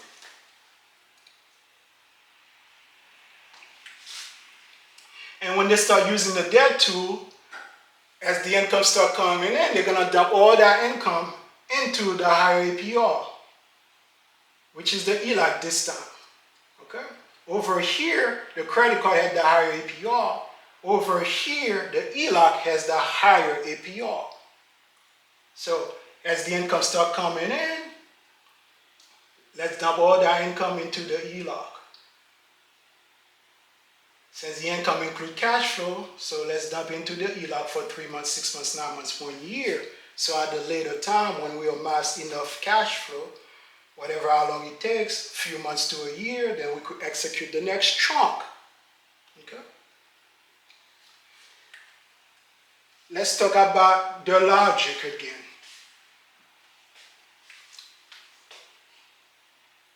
The mortgage, they establish and declare that the mortgage is so much worse. That is why we want to increase the HELOC so we could decrease the mortgage, because the mortgage was so much worse or more dangerous than the HELOC. But during the debt tool, they're saying that payment needs to go to the HELOC. And again, during the chunk process, let's send payment to the mortgage. When we start using the debt tool, let's send payment to the HELOC. And as far as the cash flow portion, let's send payment to the HELOC. Not consistent at all. This group, just like Group A, Group B, just like Group A, doesn't know where to send payment to. Sometimes they want to send payment to a lower when they're chunking. And when they start using the debt tool, they want to send payment to a higher.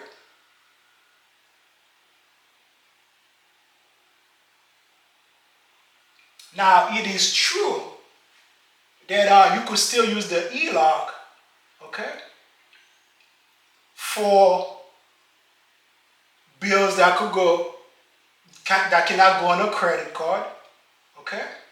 But cash flow, so this one, part of the answer is good right here.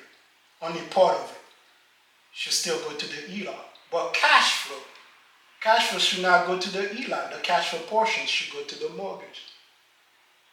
If you declare earlier, because the mortgage was so much worse. So if the mortgage is so much worse, why are you keeping so much worse? So why are you keeping cash flow inside the HELOC? And again, payments, lower APR, payments, higher APR. These folks are confused where payments truly needs to go. Here, payments should have went to the credit card. Here,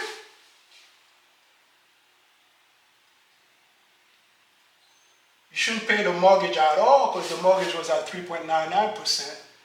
The only time you should go with that kind of scenario if you're doing event priority. That's a lesson I haven't even covered yet. Okay? So now, comparing these two groups, Group A and Group B, Group A America wants to chunk to higher APR account. Group B America wants to chunk to lower APR.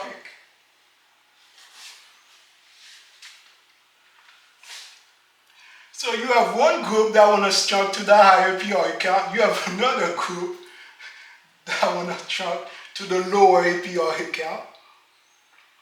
Now let's move down to the debt weapon, excluding cash flow.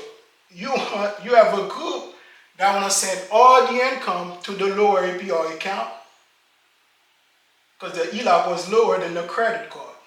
And remember, the HELOC was at 10%. The credit card that we have left was 29%. Even the other ones, 18, 18, and 20. So on the debt weapon, Group A wants to use the lower APR account as their debt weapon. Group B wants to use the higher APR account as their debt weapon. On the cash flow side, Group A wants to send cash flow to the lower APR account. Group B wants to send cash flow to the higher APR account. For 3 months, 6 months, 9 months, 1 year. Between these two groups,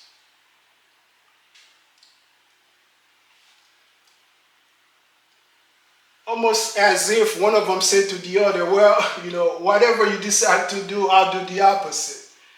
On the chunk, you want to pay higher? Well, I'll pay lower. On the debt weapon or debt tool, you want to go lower? Okay, I'll go higher. On the cash flow, you want to go lower? Okay, I'll go higher. Whatever you decide to do, I'll do the opposite. higher, lower, lower, higher, lower, higher. And again, folks, Velocity Banking Group, not consistent at all with regards to these two groups. They can't seem to make up their minds, America, what they want to do. All those different factions teaching about Velocity Banking Group, America, that is not the proper way to pay off debt. Okay? Especially when there's a credit card on the board. When there's a credit card on the board, you chunk to the credit card. In essence, you're sending a payment to the credit card. Okay? Let me put it somewhere over here.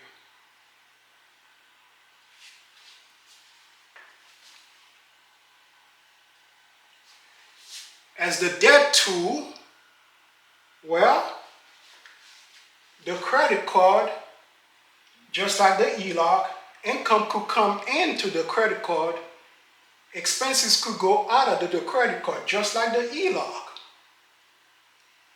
But the credit card is limited. Why? Because not every bills, not every expenses could go on a credit card. That is why on our method, Ambroise Method, we have the TAC.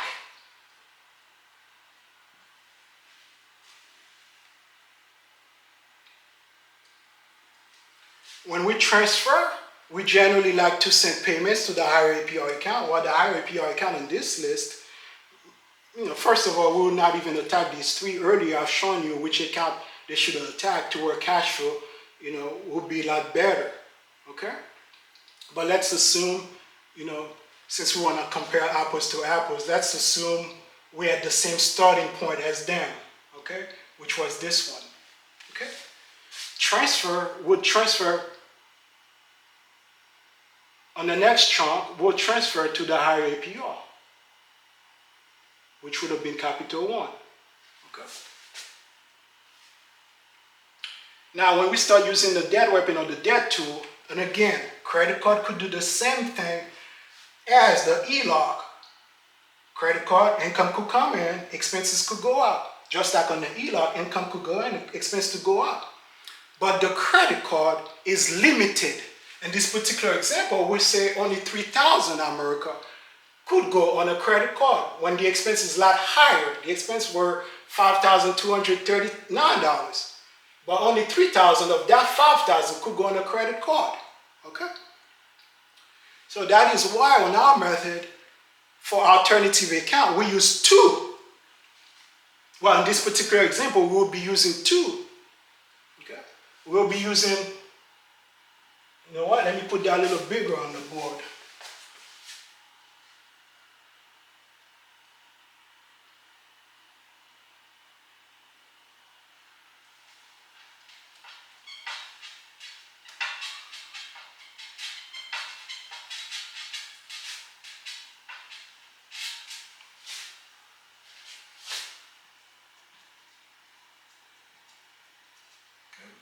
And again, America, on our method, we have the TAC.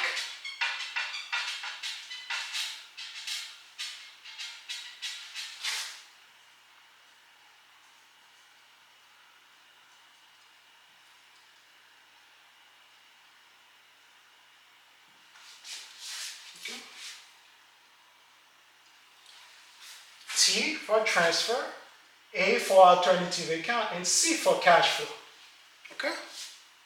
Transfer, we generally trying to relocate balance from higher APR to lower APR. In essence, we're sending payment to the higher APR. This would have been the credit card. Okay? As alternative account, and again, both of them offer liquidity, but the HELOC offer greater liquidity. Okay? Remember, the credit card is a higher APR. We generally like to send payments to the higher APR. So, as alternative account, we have the credit card up to bills that could go on a credit card, because remember a credit card is limited, only 3,000, okay? Plus minimum payment and stuff like that, up, you know, up to the limit, whatever the limit is. Okay? As a first in line, listed first. Then, for the portion that the credit card could not cover, now we'll send the remainder to the HELOC.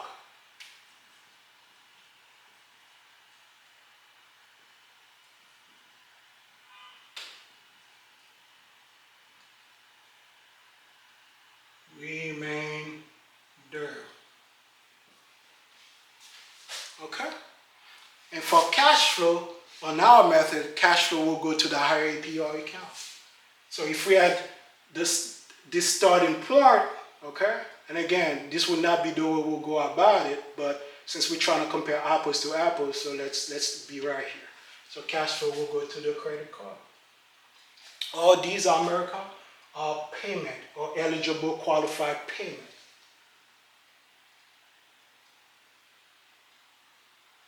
Transfer, the payment portion, okay, will go to the credit card. Alternative account, the payment portion will go to the credit card. And since it's limited, only the remainder. So after the credit card is done, okay, then you could talk about the HELOC. Okay? Just like earlier, both of them declare, this one declared that chunking is to go to the higher, while the credit card was higher, 29%. 29 was higher than 10%. Okay? So payment will go to the higher one, which was the credit card, because that credit card still had balance, 15,150. And their example. On our example, it will be a different credit card that has balance. It will be this one, and part of the PayPal. But then again, since we're not doing our normal process, we're just trying to compare with them, okay, in order to have an apples to apples comparison. So let's pretend, even though they're wrong, but let's pretend we have the same starting point, okay? So transfer, that's a payment to the credit card.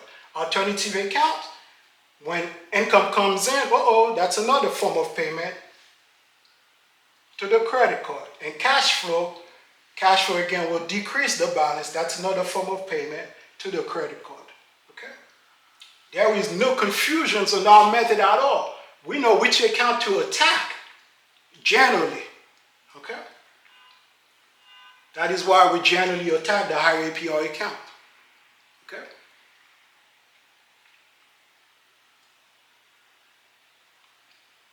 Look at them. Higher, lower, lower. Look at these guys. Lower, higher, higher. Okay? That is why, America, these are the debt repayment group, not just Velocity Banking. They will never, ever be able to compete with us. Okay?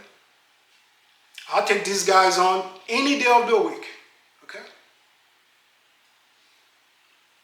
Hey, James, the folks over at that Snowball group wants to have a friendly competition with you. Okay? Mark me present, America. Hey, James, the folks over at that avalanche group want to have a friendly competition with you. I'm there. Mark me present. Hey, James, the folks over at Velocity Banking Group wants to have a friendly competition with you. Okay? America, over at Ambroise Method, we know how to properly pay off debt. Okay? All these other groups doing nonsense. You got that Snowball group, just like some factions of Velocity Banking Group, attacking lowest balance account. And earlier we proved to you guys that with regards to the Snowball Effect aspects, okay? You don't have to completely wipe out an account in order to achieve the so-called Snowball Effect. Because remember, when it's two revolving credit accounts or revolving credit accounts in general. Okay, as you pay down the account, the monthly payment structure is going to go down and cash flow will go up. Okay, these folks over at Debt Snowball, they don't know that. They can't even properly analyze the so-called snowball effect. Okay, and they got you guys doing this nonsense about attacking lowest balance account. Why? Because they do not know, okay, or they were not aware of how you could relocate balances from one account to another. Since they're talking about balance, okay, well, we relocate balance from one account to another. Okay. A lot of times these folks talk about quick wins. In this example earlier, we proved to you that it was a quick loss. Okay? It's not a quick win at all.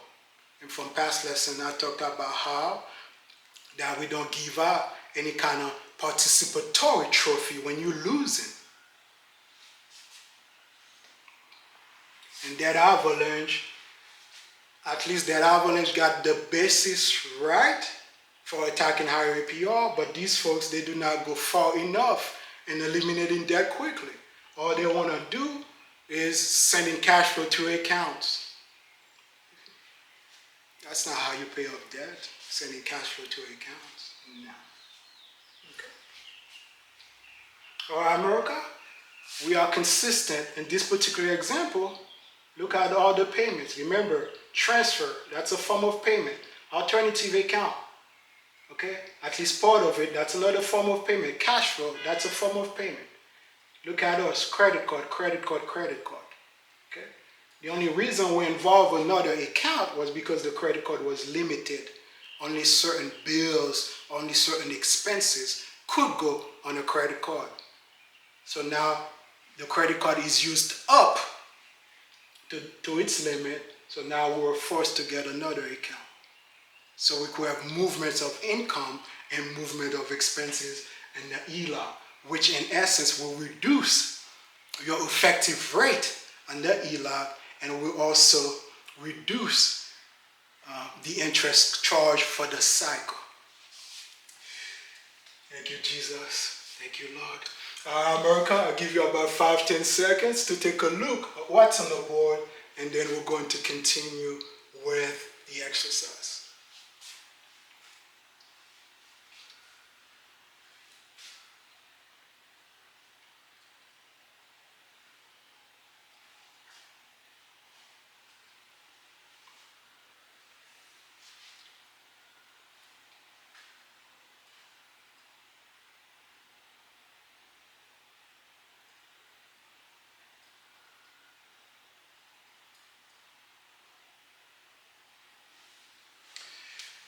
All right, America.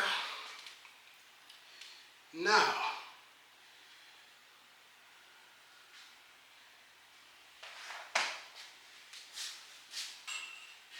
let's go over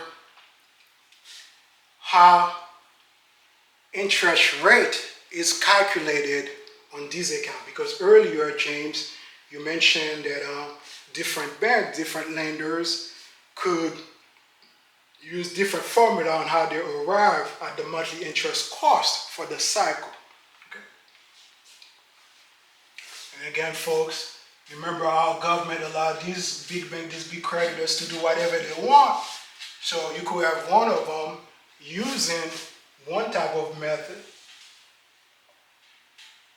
and another one could be using a different type of formula on how they arrive at the monthly interest cost for the cycle. Okay? So we're gonna cover that today because remember the question that was posed to me, James, can you go over the different factions or the various factions of velocity banking? So since this group might be confused about how this thing is being calculated, so let's go over how interest is being calculated.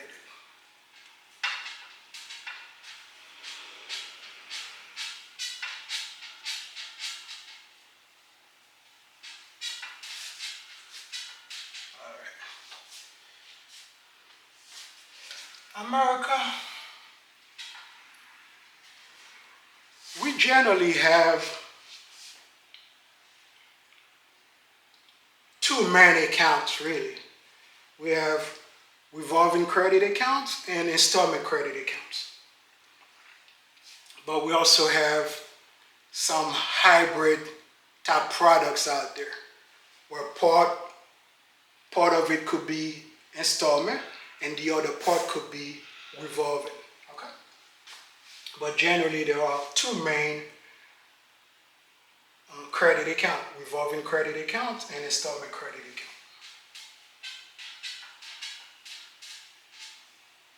Let's start with the installment credit account, which could be a mortgage, personal loan, stuff like that. Since we have an SPS mortgage on the board, okay, and later on she's going to acquire the PenFed HELOC. Let me see, I think the PenFed HELOC was at, it was 20K. She used up to 19 of it, and he was at 10%. Okay.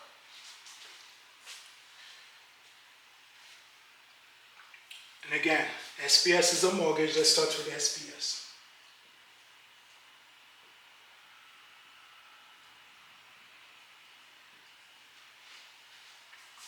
So James, how do these mortgage companies or these lenders arrive at the monthly interest charge portion for the cycle? The formula that they use, most of them use or all of them use, is the ending balance.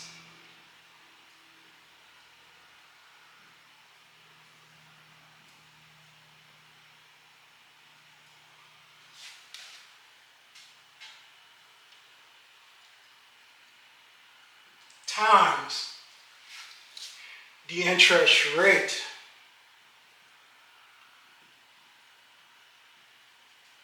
divided by 12. We're talking about the interest portion, okay? Only the interest portion. In this example, let's assume that the balance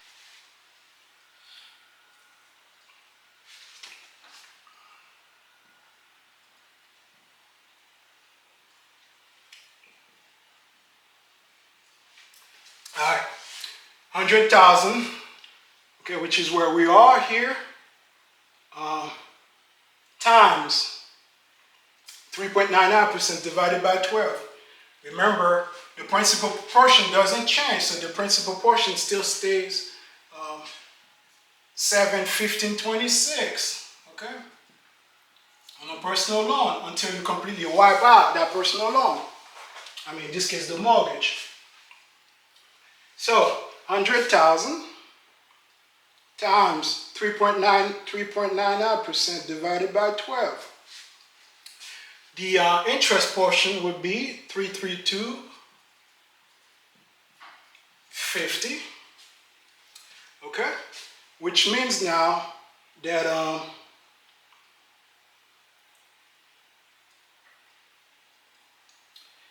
the principal portion is the difference.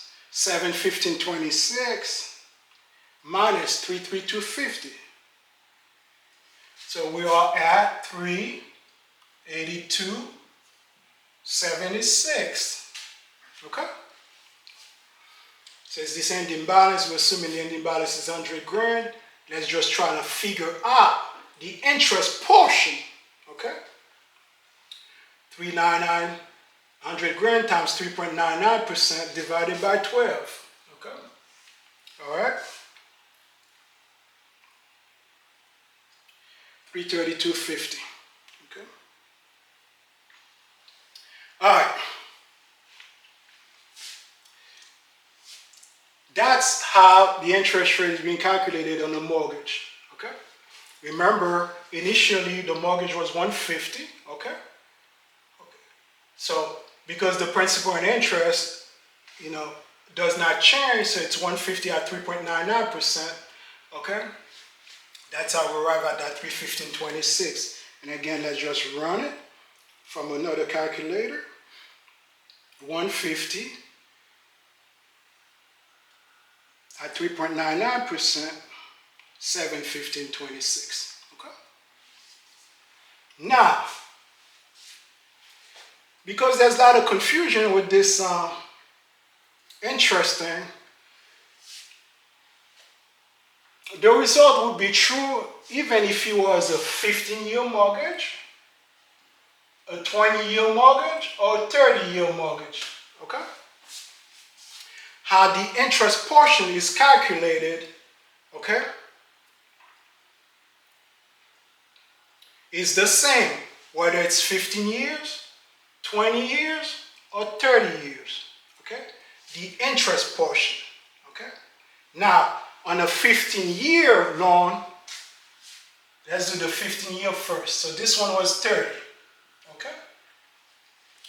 On a 15-year, let's do 20 next, and then let's do 15 last. On a 15, it would have been 150, the original loan amount. 20 years, 3.99. So for 20 years, the interest portion would have been the principal and interest portion, 908.18. Okay? And for 15 years,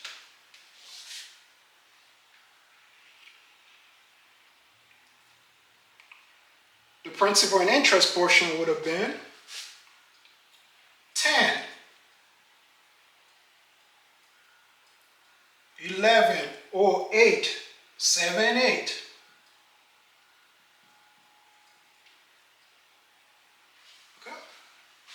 As you could see, when the term is shorter, the principal and interest is going to be bigger or higher or greater. When the term is shorter, 20 years, the principal portion is going to be bigger, higher, or greater compared to this one. When the term is longer, the principal and interest portion is going to be a lot smaller. Okay? So 30 years, big number, small. 20 years, smaller than 30, small, high. Okay? Even smallest, so even highest. Okay? So they kind of do the opposite. 30 years, which is a big number, going to have a smaller principal and interest. 20 years, going to be a little bigger than this one, and this one's going to be a little bigger than all of them because it's a much shorter terms. Okay? Now, what then will be the principal portion if it was 100 grand? Because maybe that's where the confusion is, so I'm going to try to uncover some of that stuff with you guys. Okay?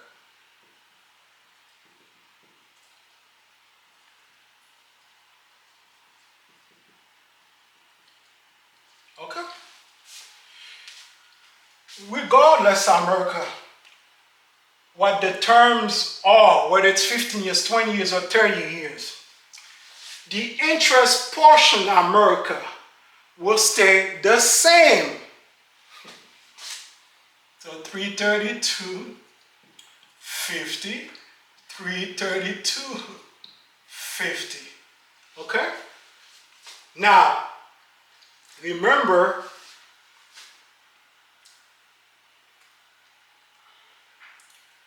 $908.18, so the principal now will vary on this one, but the interest portion doesn't vary. 100 grand times 3.99% are 12 bucks. Okay, if you have an ending balance of 100 grand remaining. So the principal portion of this one will be 908.18 minus 332.50. So the principal portion for this one will be 575.68. Okay, and the principal portion of this one will be 1108.78 minus 332.50 will be 776.28. And again, America, on an ending balance of 100 grand at 3.99% interest, okay, regardless if it's 15 years, 20 years, or 30 years, the interest portion, America, will still stay the same.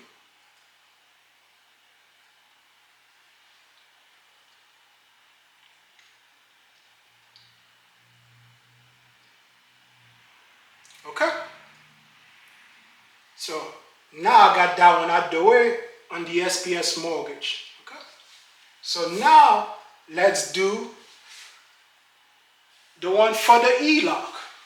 How do most lenders arrive at the monthly interest charge on an HELOC? First it was the mortgage, now let's do the HELOC.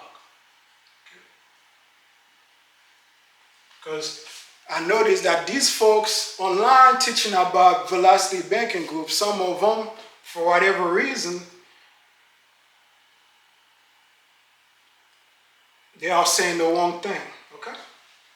So the HELOC, most lenders in America, the way they arrive at the monthly interest cost for the cycle on an HELOC, they do either interest only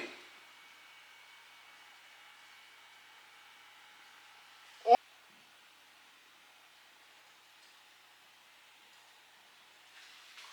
average monthly balance.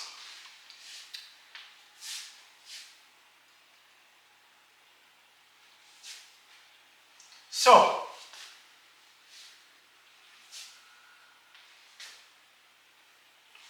the difference between those two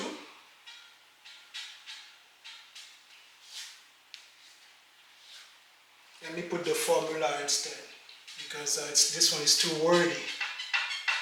Okay, the way they arrive it will be the average daily times the daily periodic rate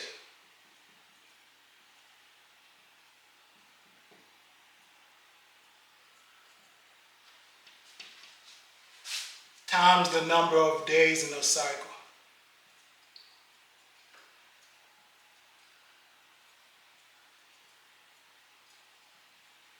Okay? You have another one, still interest only, America. They'll use the average daily balance times. This time they're not going to use the daily periodic rate, they're going to use the monthly periodic rate.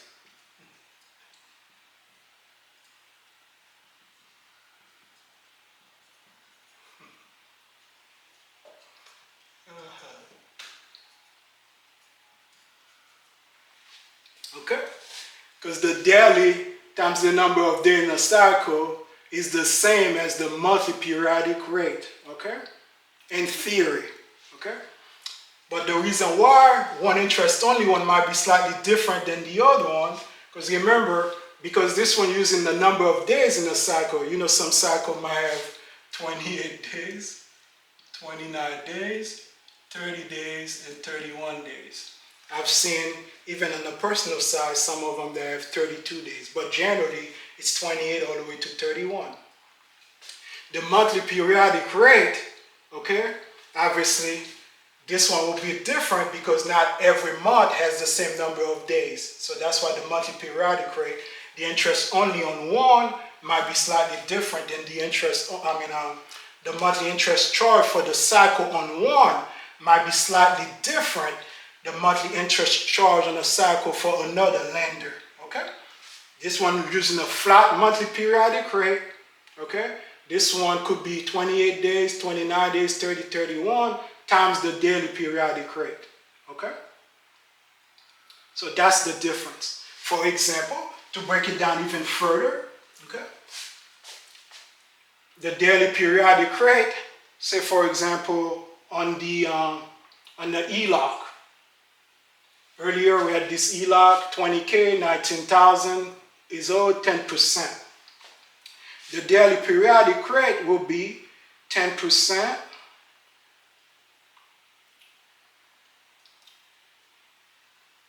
divided by, if we're using 365 days, 365 So for this one, the daily periodic rate will be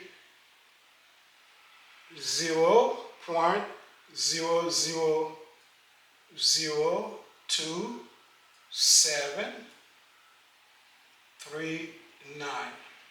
Okay? That's the daily periodic rate. And again, it's the interest rate on the HELOC, which was 10%. 10%, 10 divided by 100 divided by 365, if they're using 365 days. And you have some lenders, you know, that could be using 366 days on a leap year, or 360 days. So there goes another variations, okay? So this daily periodic rate will be 30 days. So in the case of the monthly periodic rate, it's 10%. So 10 divided by 100 divided by 12. So this one will only be 0.00833. Okay? Meanwhile, that one, if they're using 28 days, it'll be 0.0002739 times 28 days. So for 28 days, it would be 0.0076692. For 29 days, it'll be something different. So 0.0002739 times 29 days. So this one will be 0.0079431 for 28, 29, 30, or 31 days. As you can see the difference. One of them, they're both charging interest only. One lender might be charging interest only, another one charging interest only. But because they're using different formula, okay? So the results might be slightly different, okay? On the daily periodic rate times the number of days. And you still have to times that with the average daily balance, okay? So look at this one, 0076692. Look at that one, okay? 00833. One of them 00766, 00794. 31 gonna be different, and the 31 gonna be different as well, okay? So for that reason, the monthly interest charge for the cycle between two lenders that have the same balance owed and the same interest, one interest charge for the cycle might be slightly higher, not that much more, but slightly higher than another one, okay? So I just wanted to quickly touch on that. So that's when they're charging interest only. Well, how about the ones that's charging principal and interest? So you got some bank, they have an HELOC, but they charge principal and interest, okay? These, it's usually 1/360th of the balance plus interest, okay? So, and the interest could be either if they're doing this one, could be the first one, or it could be the next one, okay? Depends which formula that they're using. And again, folks, our government allow these big banks, these big creditors to do whatever they want, okay? 1/360th of the balance, of the outstanding balance plus interest, okay? That's how they arrive at the principal and interest. For HELOC, that charges both principal and interest. And again, folks, we got some that charges interest only. That could be different, okay? You have other ones that charge principal and interest, okay? See? This one includes interest, but you didn't have that 1 divided by 360. Okay? So the result, the interest charge for the cycle might be slightly different, okay? Now, let's touch on credit card now, because this is a mortgage, that's a revolving credit account.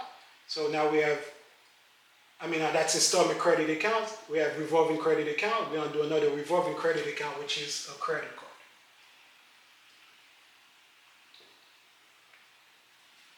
Okay. Most credit card in America, they charge 1% of the outstanding balance plus interest. Okay? So 1% plus interest. See? This one 1/360th plus interest. That one interest only, just interest. Okay?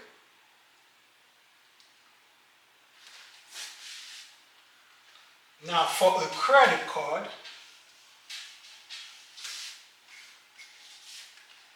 you got some credit card companies in America that uses average daily balance method.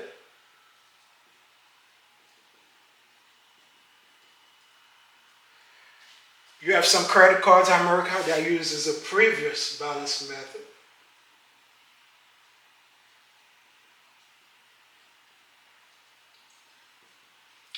And you have some credit card that uses an adjusted balance method.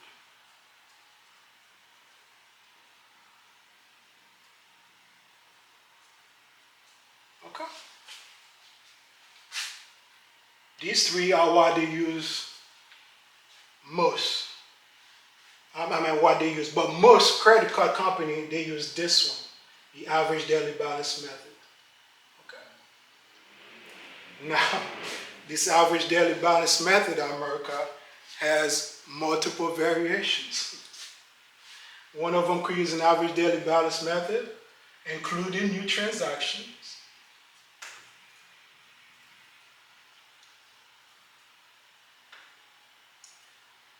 Excluding new transaction.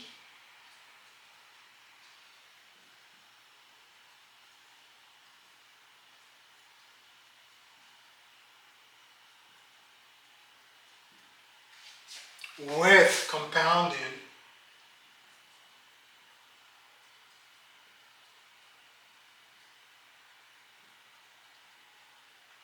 Without compounding.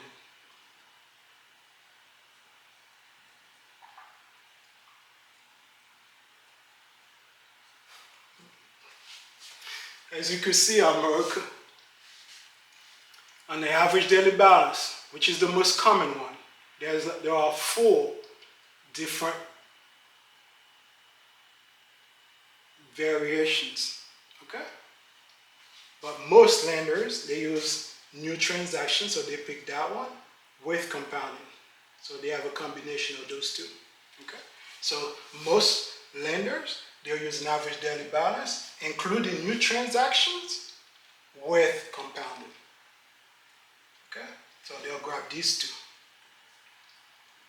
Including new transactions, that when you're doing transactions in a cycle, okay?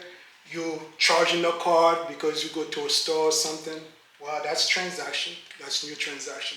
Or you send a payment, okay? So purchases will be new transaction. You send a payment to the card, okay? Payment will also be new transactions, okay?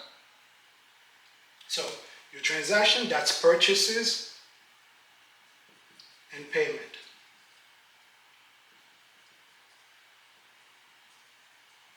Okay? Or increase and decrease. Okay? And with compounding, earlier we briefly touched on it, that's interest on top of interest, for lack of better terms. Okay? So, that is some of the difference. And then briefly, okay? SPS mortgage, this one is installment credit account. And these two are revolving. If it's a HELOC for our purpose, if it's a HELOC that's still in the draw period, okay, it is revolving, okay? And whether it's 15 years, 20 years, or 30 years, whatever the payment was from the original amount, okay, in this case 150 at 3.99, you would have been 715.26. 150 at 3.99 for 20 years would have been 908.18. 150 at 3.99 from the original amount at 15% would have been 1108.78. Okay? But regardless what the terms are, the interest portion doesn't change based on what the ending balance is. If the ending balance is 100 grand, well, it's still 100 grand times 3.99 divided by 12. The interest portion, 33250. Whether it's 15 years, 20 years, or 30 years. Okay?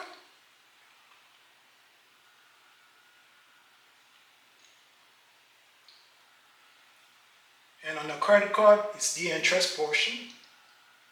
Depends what formula they use. Plus 1% of the outstanding balance of the balance. Okay? And for HELOC, it could be interest only. And with the interest only, you got creditors that have two different ways on how they could arrive with the interest only portion. Okay? And you have some HELOC, some lenders that charge principal and interest for HELOCs, which is 1/360th of the balance plus interest. Okay? So there are a lot of moving parts, America, as you could see. Okay? But the results, the interest charge for the cycle, the difference should be pretty manageable. It should not be too crazy. Okay? All right, America, I'll give you about 5-10 seconds to take a look at what's on the board, and then we're going to continue with the exercise.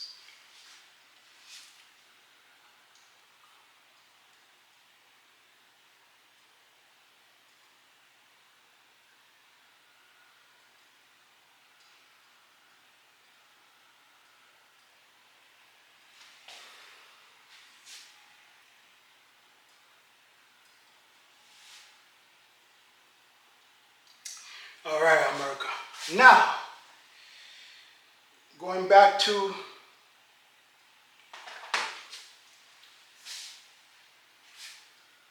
our example between the difference from Group A and Group B, okay?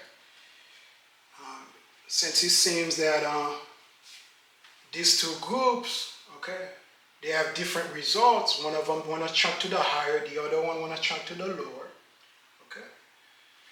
One of them want to have a debt weapon going to the lower. The other one want to have the debt weapon going to the higher. One of them wants cash flow to go to the lower. The other one wants cash flow to go to the higher APR. Okay? Let's see, America, if we could, help these people or help some of the followers or some other folks who might be interested in that kind of stuff.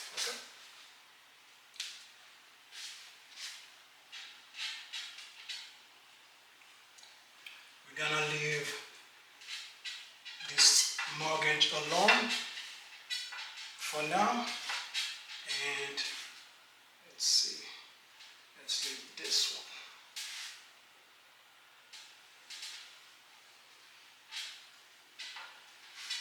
All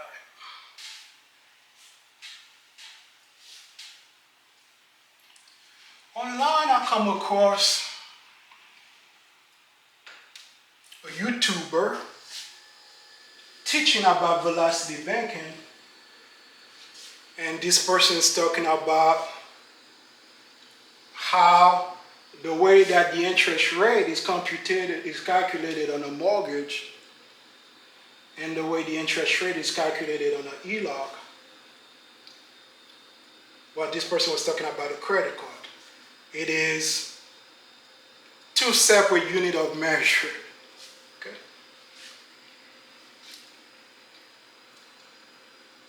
One of them was talking about how a 6% mortgage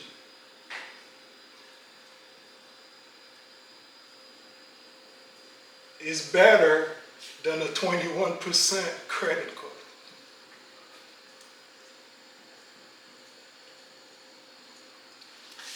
And they mention how a mortgage is amortized interest,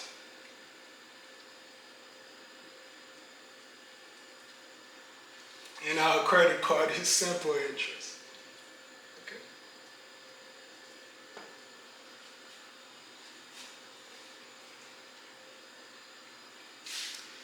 Remember earlier, America, we've gone over that regardless if the mortgage is 15 years, 20 years, 30 years, no matter how long, okay, you're trying to amortize the mortgage for, okay, the interest portion for any given month, okay, the interest portion is going to stay the same. Because remember, that 332 is true whether it's a 15 years. That 332 is true whether it's a 20 years. That 332.50 is true whether it's a 30-year mortgage. But somehow there's a confusion, because of how amortized loan or amortized interest works. Okay?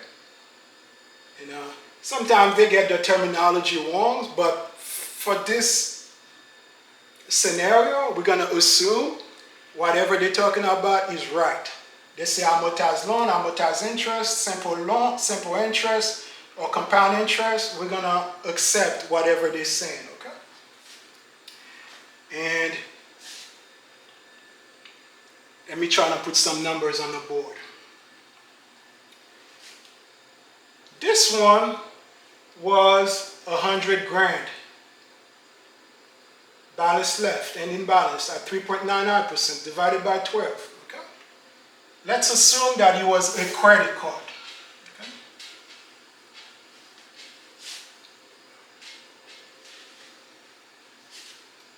Let's go with an HELOC first. Let's assume it was an HELOC. Okay? Same 100 grand. Okay? Who's charging interest only? And we got another HELOC that charges interest only. Okay. Let's assume the HELOC, just like the mortgage, that is at 3.99%. Let's assume the HELOC, just so we have an apples to apples comparison, because I'm trying to help them out a little bit. Let's assume that the HELOC was also at 3.99%. Okay. So we're going to compare these formulas, okay? For the mortgage, the way they arrive at the interest portion is the ending balance times the interest rate divided by 12. Okay, that's how we arrive at 332.50. Okay, and again, let me run it one more time because I'm start getting a little tired. America, 100,000 times 3.99% divided by 12, 332.50.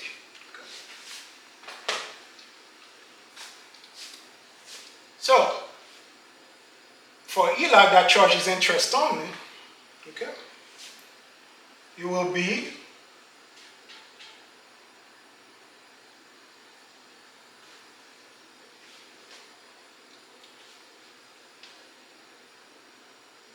the average daily balance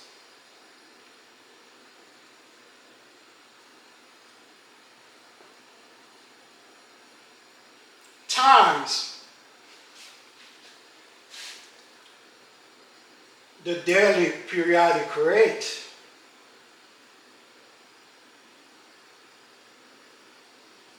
times the number of days in a cycle.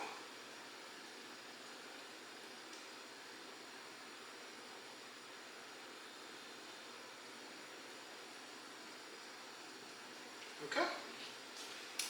The other one that charges interest only, they use an average daily times the monthly periodic rate, which cover these two, okay? But since most of them uses an average daily balance times the daily periodic rate times the number of days in a cycle, let's stay with this one. Because remember earlier I told you that different lenders, even when they are interest only, they don't arrive at the monthly interest charge for the cycle the same way, okay? Since this one is more popular, let's stay with this one, okay?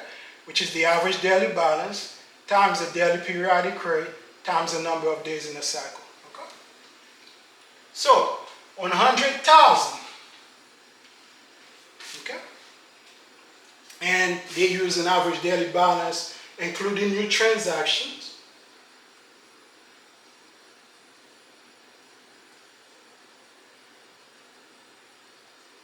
with compounding.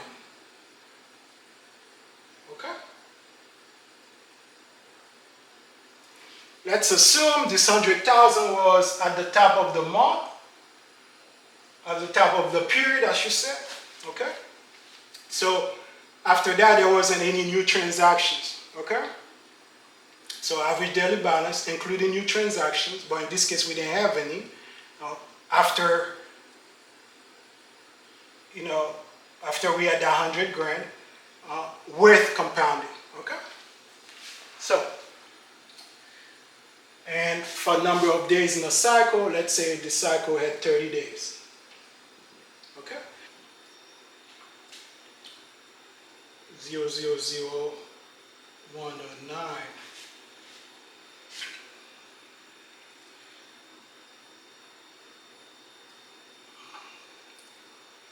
101, 100, 169, 62, 30 days, 328.50. All right, 3.99%. The daily rate was 00109, so 3.99% divided by 100 divided by 365 is perfect. All right, so 100,000, 169.62 times 0.000109 times 30 days. Sure enough, about 328.50. Okay, that's the interest portion. Okay, so that was somebody who was using HELOC charging interest only. As you could see, we're trying to compare apples and apples. 100 grand at 3.99 divided by 12, the interest portion 332.50. HELOC interest only, including, that uses average daily balance, including new transaction with compounding, okay? The 3.99, the daily rate becomes 3.99 divided by 100, the daily periodic rate divided by 365, if we're using 365. So 100,109, 3151, okay? And again, 111, 100, 169.62 times 0.111, 109, 3151 times 30 days. Sure enough, 338.50. All right, so my number is perfect. Now, let's take a look at the SPS mortgage. Let's take a look at the HELOC. The SPS mortgage, the interest portion is 332.50. On the HELOC that's charging interest only, same balance, 100,000, 100,000, 3.99, 3.99, okay? 328.50, okay? So there's a difference of, let's see, 332.50 plus 328.50. 332.50 minus 328.50. A difference of just $4.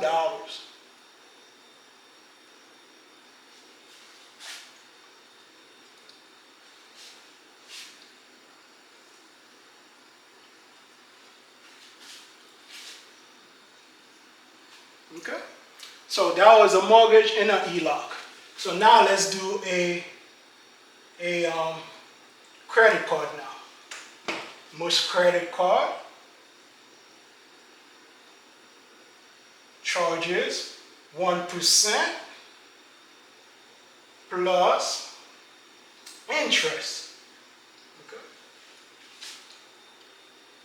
So let's assume it was the same amount, 100,000,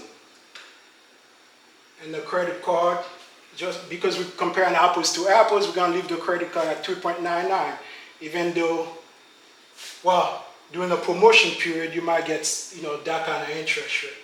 So 3.99, okay? So we already know the credit card, most of them, the way they arrive at the interest is most of them use an average daily balance, including new transaction with compounding. And they use daily periodic rate and the number of days in the cycle. Let's assume everything were the same, okay? So it would have been, the interest portion would have been 328.50, because remember, let's assume they're using the same one as the HELOC. So the interest portion would have been 328.50. But this time, remember, this credit card is charging 1% plus interest. So that 1% represents principal, okay? So 1% of 100,000, let's assume the 100,000 was the outstanding balance. So that would have been $1,000. Okay. All right. But we're not concerned about the principal portion. We're only concerned about the interest portion. Okay. So now, let's take a look at the difference between a mortgage, the way the interest rate is calculated on a mortgage, and a home equity line of credit, between the way some lenders, the one that have interest only, and like we had for the PenFed HELOC, and a credit card that charges 1% plus interest. Okay? Let's take a look at just the interest portion. So, on the mortgage, the interest portion would have been $332.50. On the HELOC, the interest portion would have been $328.50. And on the credit card, the interest portion would have been $328.50. Okay?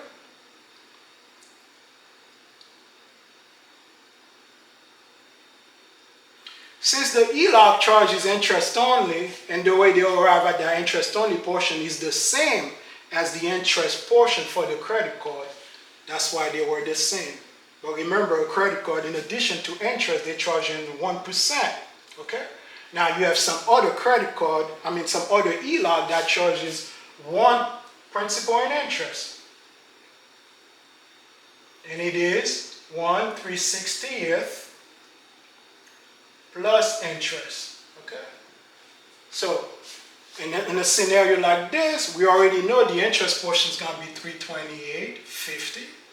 Okay? If they use an average daily balance including the transaction with compounding. And the 1/360th would have been 1/360th of the 100,000, because remember, we're doing scenario for 100,000.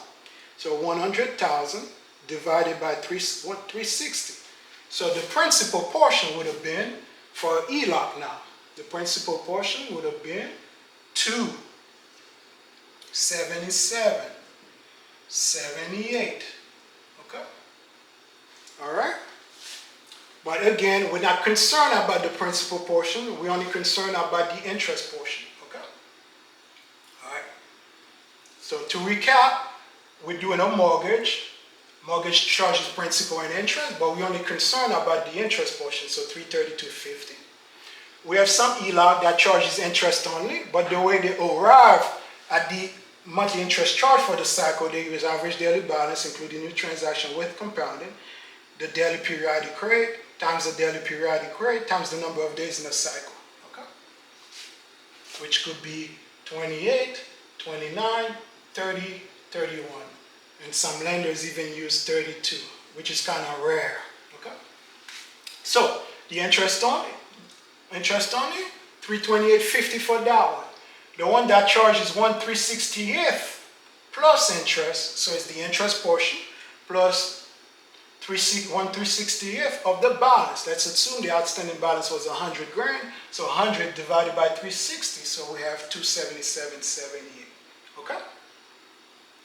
Now the credit card, just like the home equity that charges interest only, so the results will be the same as the interest only for the credit card.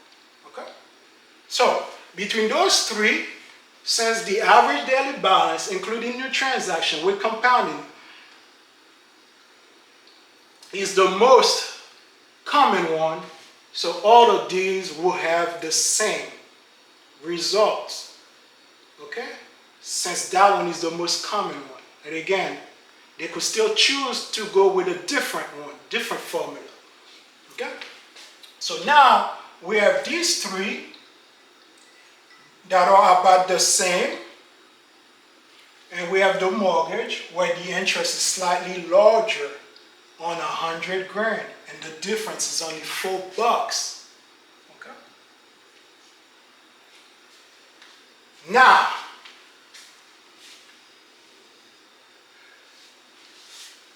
$4, remember, a credit card is usually, the interest rate on a credit card is usually higher than the interest rate on a mortgage.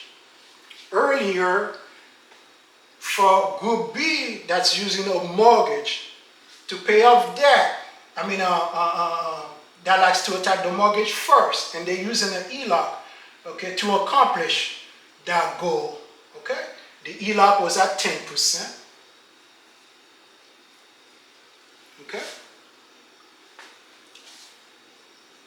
the mortgage, America, was at 3.99%.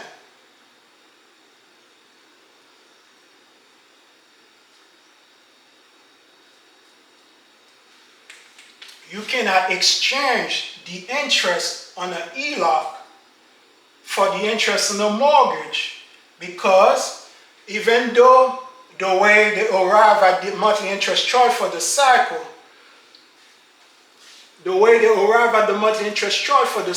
the difference is so minimal. 100 grand, look at it. Only $4 difference. Okay? That difference, America, will not make up for the difference between those two APRs. 10 minus 3.99 is, let's say, 4.6, that's 6.01. That $4 difference on the way they compute the interest on the mortgage, okay, will not make up for 6.09 in difference.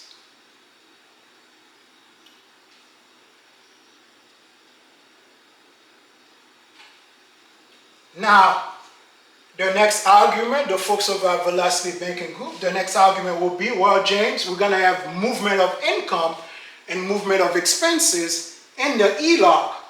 Okay? So this 10%, the effective rate going to be a lot lower than 10%. Okay? Okay, you're absolutely right. The interest rate going to get reduced when you have movement of income and movement of expenses in the HELOC. So for that reason, I put on the board what the effective rate would be. And I went crazy with it. Remember, single mom, her total income was $5,639.84. Okay? Remember, the true example, we're doing it on 19,000, not on a 100,000. Okay? So the HELOC was at 19,000. Remember, these folks, they use the HELOC. Okay? To chunk, to send a large payment to a mortgage. Okay? Which was one of the worst things you could be doing, unless you're doing event priority. Okay? So 19,000, the interest rate on the HELOC was at 10%. Okay? Let's mimic what the folks over at Velocity Banking is doing. Okay? They do current balance, time interest rate, divided by 365 to get to the daily rate of 5.2050. Then income comes in. Even though most Americans are on a bi-weekly pay period, let's assume all the income comes in all at once, okay? Let's just give it to them, okay? So income comes in, you know, income reduces the balance, so 19,000 minus the income, $5,639.84. So now we have $13,360.60. The interest rate again was 10%. The daily rate, 3.6603. Expense going up. Remember, for single mom, her cash flow was only $400, which means that her total expense was $5,239.84. Just to prove to them that their system or their plan is flawed, I'm not even going to take into account the expense. America, I reduced the expense all the way to zero. Expense supposed to be $5,239.84. Okay? I reduced the expense all the way to zero. I didn't even account for the expense. Just give it to them. Let them have a large cash flow, which in essence is going to give them a cash flow of $5,639.84. Because remember, cash flow is the difference between the income and the expense, where we have no expense. So which means we give them a free cash flow, just to prove to them, okay, that it still would not work. We give them free cash flow of $5,639.84, okay? So, which means the numbers are the same, 13,360.16, 13,360.16 times 10% interest, okay, divided by 365, so now the daily rate is 3.6603. The average daily, remember they have daily here, they have daily here, they have daily here. So we add up those three dailies, average daily rate, divided by 3 since we have 3 items. So we have a total average daily of 4.1754. Remember, the number of days we're using for the cycle was 30 days because these folks always use 30 days, which give us a monthly interest charge for the cycle of $125.26. Okay? Even after we give them free cash flow. So we overstated their cash flow because we reduced the expense all the way to 0. The effective rate, America, only gonna get reduced from 10% to 8.0211, less than 2%. Okay? So even if we were to do, instead of 10%, we're doing 8.02% minus 3.99. Okay? 8.02 minus 3.99, we should be at 4.03. Okay? $4 on 100 grand. Remember, it's not even 100 grand. Okay? Because we were doing these numbers on 19,000. Okay? But let's assume it was 100 grand. $4 difference will not make up. Even after you do movement of income, you run all your income into the debt weapon for them. All the expense in the debt weapon for them. In this case, we give them free. We reduce the expense all the way to 0 to give them free cash flow. We just give them a bunch of freebies. Have this, have this, have this to see if your formula will still work. Okay? Even America, after we overstated everything, okay, to make the numbers more beneficial for them, more advantageous for them, it still will not work. Okay? 8.02, the effective rate as opposed to 10%, and the mortgage was at 3.99. Okay? So that is why, even though you have a movement of income and movement of expenses in the HELOC, and you're also keeping the cash flow. Okay? We didn't keep just 715, what was their cash flow earlier? I forgot, 700 and some change.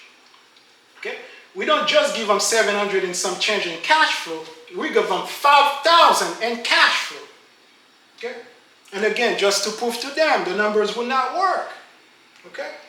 802 minus 3.99, 403 difference. The difference on the way that they compute the interest charge for the cycle. Even at 100 grand. Even at 100 grand, America. Remember, the HELOC was not at 100 grand. The HELOC was only at 19 grand. Okay? Just to show them apples to apples. Okay? Which means this $4 should be less than $4. It should only be a few cents, really. That few cents or up to $4 cannot make up for the difference in interest that you're losing for transferring funds from a HELOC to pay off or to pay down a mortgage. It would not work. Okay? So, the folks at Velocity Banking Group, a lot of times they overstated income. We just give it to them. We allow them to overstate income. A lot of times they overstate their performance. No problem. We just give it to them. Even after all these overstatements, overstated their income, make their income looks larger than it actually is, because again, not everybody is on a bi-weekly, not all the income comes in all at the same time. Okay? Because most Americans are on a bi-weekly pay period. The next one after a bi-weekly pay period is a weekly pay period. So that's 4 different payments for some months, or 5 different payments for some months, or 3, depends how many 14 days, how many 7 days there are in a month. Okay? So which means this is the best case scenario when the income is that large. Okay? Even when we give them an income that is so large, not only that, we give them a cash flow that's just equally as large, their numbers still will not work. Okay?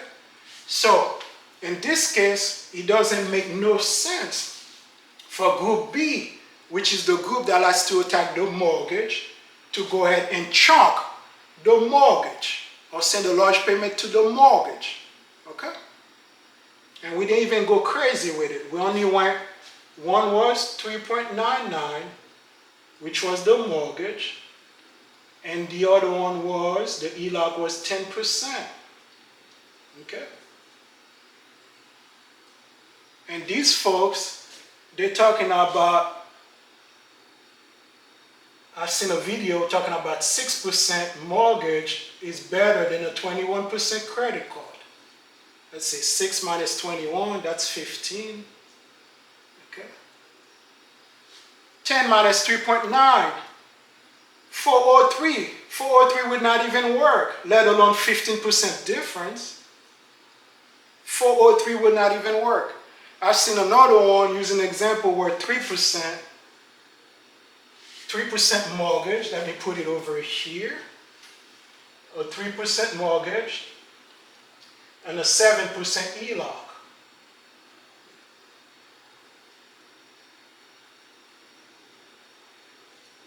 Okay, which is a 4% difference. Okay, let's say with movement, we're having income coming in and expenses going up. Let's say the HELOC, let's give them 2%. Let's give them even 3%. 3% for having movement. Let's say your effective rate got reduced by 3%.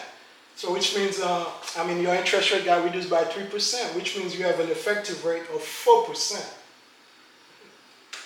America, 4%. So now it's 3% on the mortgage minus 4% on the HELOC. Now that's effective rate now. Okay, 4% is still bigger or larger than a 3% mortgage. Okay, so you cannot transfer an effective rate of 4%. Not a 4%, not a plain 4%. You arrive at an effective rate of 4%. Okay? The difference between how the interest rate is being computed will not make up for that 1% difference, even at an effective rate of 4%, let alone an effective rate of 15% or an effective rate of 6.01%. Okay? So I kind of wanted to go over that a little bit because some of the folks over at Velocity Banking Group, either A, they're getting lazy, they do not want to run the numbers, okay, to see what the interest charge for the cycle would be. Okay, they're just blindly saying that go ahead and send a chunk or send a large payment to the mortgage because your outcome is going to be better. Okay? And we prove to you guys, even when we reduce the effective rate so low, it's still going to be larger than the actual rate that you're being charged on the mortgage, which means transferring a 4 for a 3 doesn't make no sense. So now you're going to be charging a 4%, so you could pay down to 3%. Okay? Or you're going to charge a 4.03% to pay down to 3%. Or you're going to charge a 6.01% to pay down a 3.99. Or you're going to charge a 15% to pay down a 3.99. Okay? Doesn't make any sense. These folks over at Velocity Banking Group, again, either they're getting lazy or they just flat out don't want to run numbers. Okay? They're just saying stuff. Okay? 6% mortgage, 21% credit card. One of them is Celsius, one of them is Fahrenheit, one of them is hotter than the other one. Folks, even with all this nonsense that our government allowed these big banks, the big creditors to do, because of how each lender, each creditor choose a different method on how they arrive with the monthly interest charge for the cycle. Even with all these variations, okay? The interest rates are too large to overcome. The interest rates are too large to overcome. The interest rate are too large to overcome. Okay? The effective rate too large to overcome. Okay? The effective rate too large to overcome. The 7% one, let's give them 3% for having movement, effective rate of 4%. The effective rate too large to overcome. 4 still better than 3.99. 3 still better than 3.99. I mean, it's still worse than 3.99, I'm sorry. 601 is still worse than 3.99. So 3.99 is better to keep, not to pay off. Okay? 15 is worse than 3.99. So keep your 3.99, trying to get rid of the 15. Okay? So, in this particular example, do not attack the mortgage. Why? Because the mortgage is at 3.99%. Okay? Which is one of the worst things you could do. The only time that makes sense if you are doing event priority on the mortgage. Okay? And again, folks, an event priority is an event that takes priority or precedence over everything else. You just choose, you know what, James? I just want to pay the mortgage. Okay? Hey, you're not going to get no argument there. Okay? That's your bills. Okay? That's your debt. This is the debt you want to attack. Okay? But now, the next question is now, James, since I want to pay off the mortgage, and earlier you mentioned that if Velocity Banking could do it in 5 to 7 years, if truly they could do it in 5 to 7 years, well, you know, for us, okay, if these guys that are not consistent, these groups that do not have a cohesive message could pay a mortgage in 5 to 7 years. You know, for us over at Ambroise Method, okay, if they could do 5 to 7 years, if truly they could do 5 to 7 years, we should be able to beat 5 to 7 years. So we'll do better than 5 to 7 years.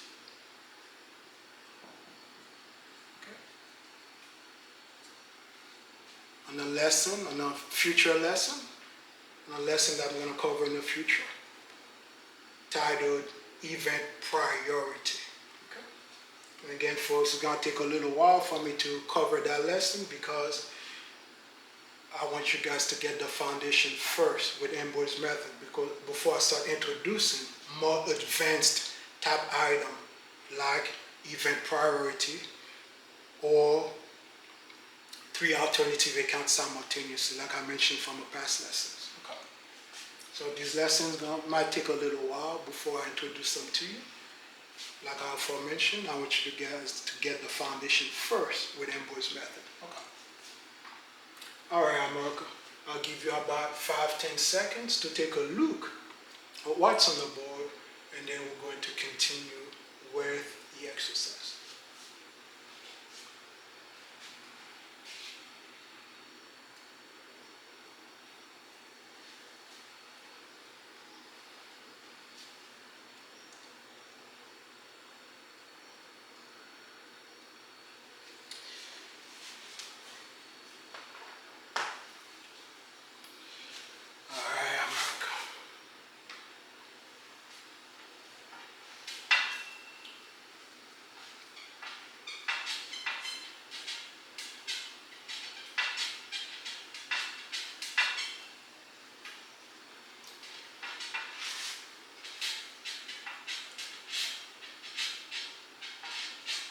Remember, the question that was posed to me was, James, can you go over the different factions of Velocity Banking, the various factions of Velocity Banking? For the groups that like to talk about the mortgage,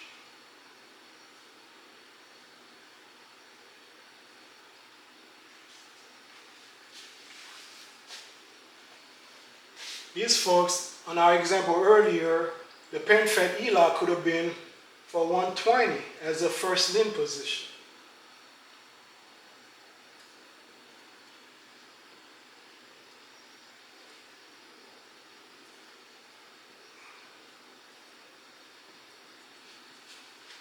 Or just as a second lien position, in fact HELOC, just 20 grand, because the balance on SPS mortgage is 100 grand.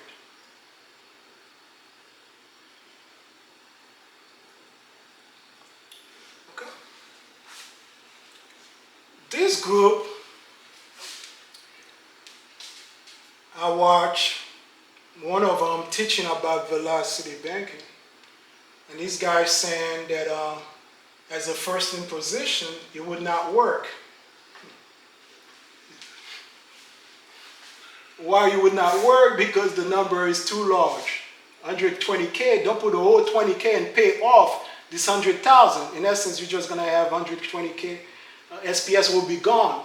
As a second lien position, SPS will stay, and you're just gonna have a 20K PenFed, because SPS will be first lien, PenFed will be second lien. Okay? So if they use the max, it would not work. That's why they're saying not work. But it would work if you only doing small portions, like take it as a second lien position and just chunk small portion like 19,000 or 10,000 or whatever have you. Okay? So max will not work, but small portion or small amount as a second lien position, small amount would work. So this max will not work, small amount will.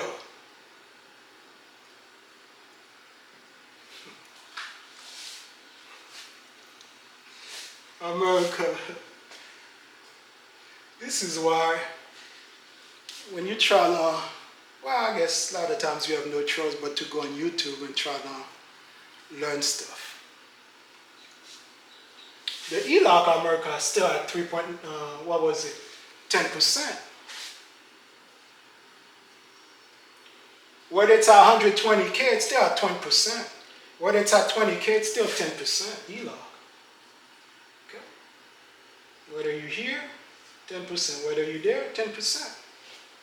So if 10% would not work because the mortgage was at, so they understood that the mortgage was at 3.99. Because why transferring funds from a 10% to a 3.99? Why increase a worse interest rate so it could decrease a better interest rate? So they know the 10% would not work. But because they don't fully understand how interest rate works, they think 120 will not work, but 20K will work. 120K is still at 10%. 20K is still at 10%. Just that 120K would not work. 20K will also not work. So you cannot chunk to a mortgage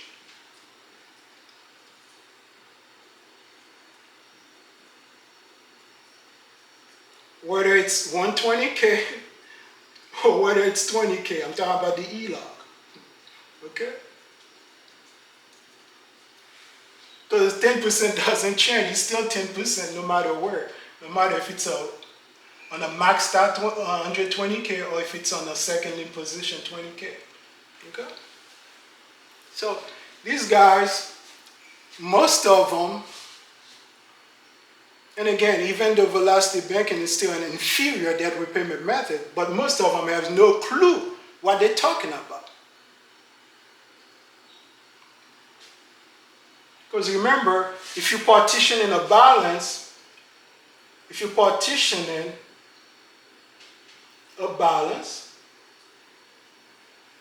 of 120K, well, 120K America at 10%. Let me put that a little bigger on the board because 120K at 10% is the same, if you partition in that balance, is the same as 100K at 10% plus 20K at 10%. We just break it down because we employ Ambroise's partitioning a balance. 120 is the same as 100 plus 20. It's still 120. 10% still 10%. 10% here still 10%. Let's assume it was a mortgage. Okay? Just to show to them, because the formula is the same. 120K at 10%, the interest portion, let's assume it was a mortgage, so it would have been 120K 10% divided by 12. Times 10% divided by 12. We're at $1,000. Okay? Is the same as 100 at 10% and 20K at 20%. So 20K times 10% divided by 12.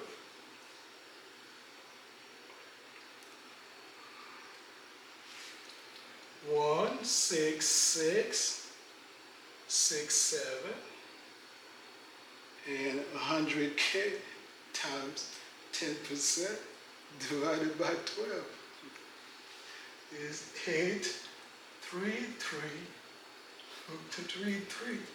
When you add these two up, 7 plus 3 is 10, 0, 1. 7 plus 3 again is 10, 0, 1. 4 plus 6 is 10, 0, 1. 4 plus 6 is 10, 0, 1. 9 plus 1 is 10. 1,000 here, 1,000 there.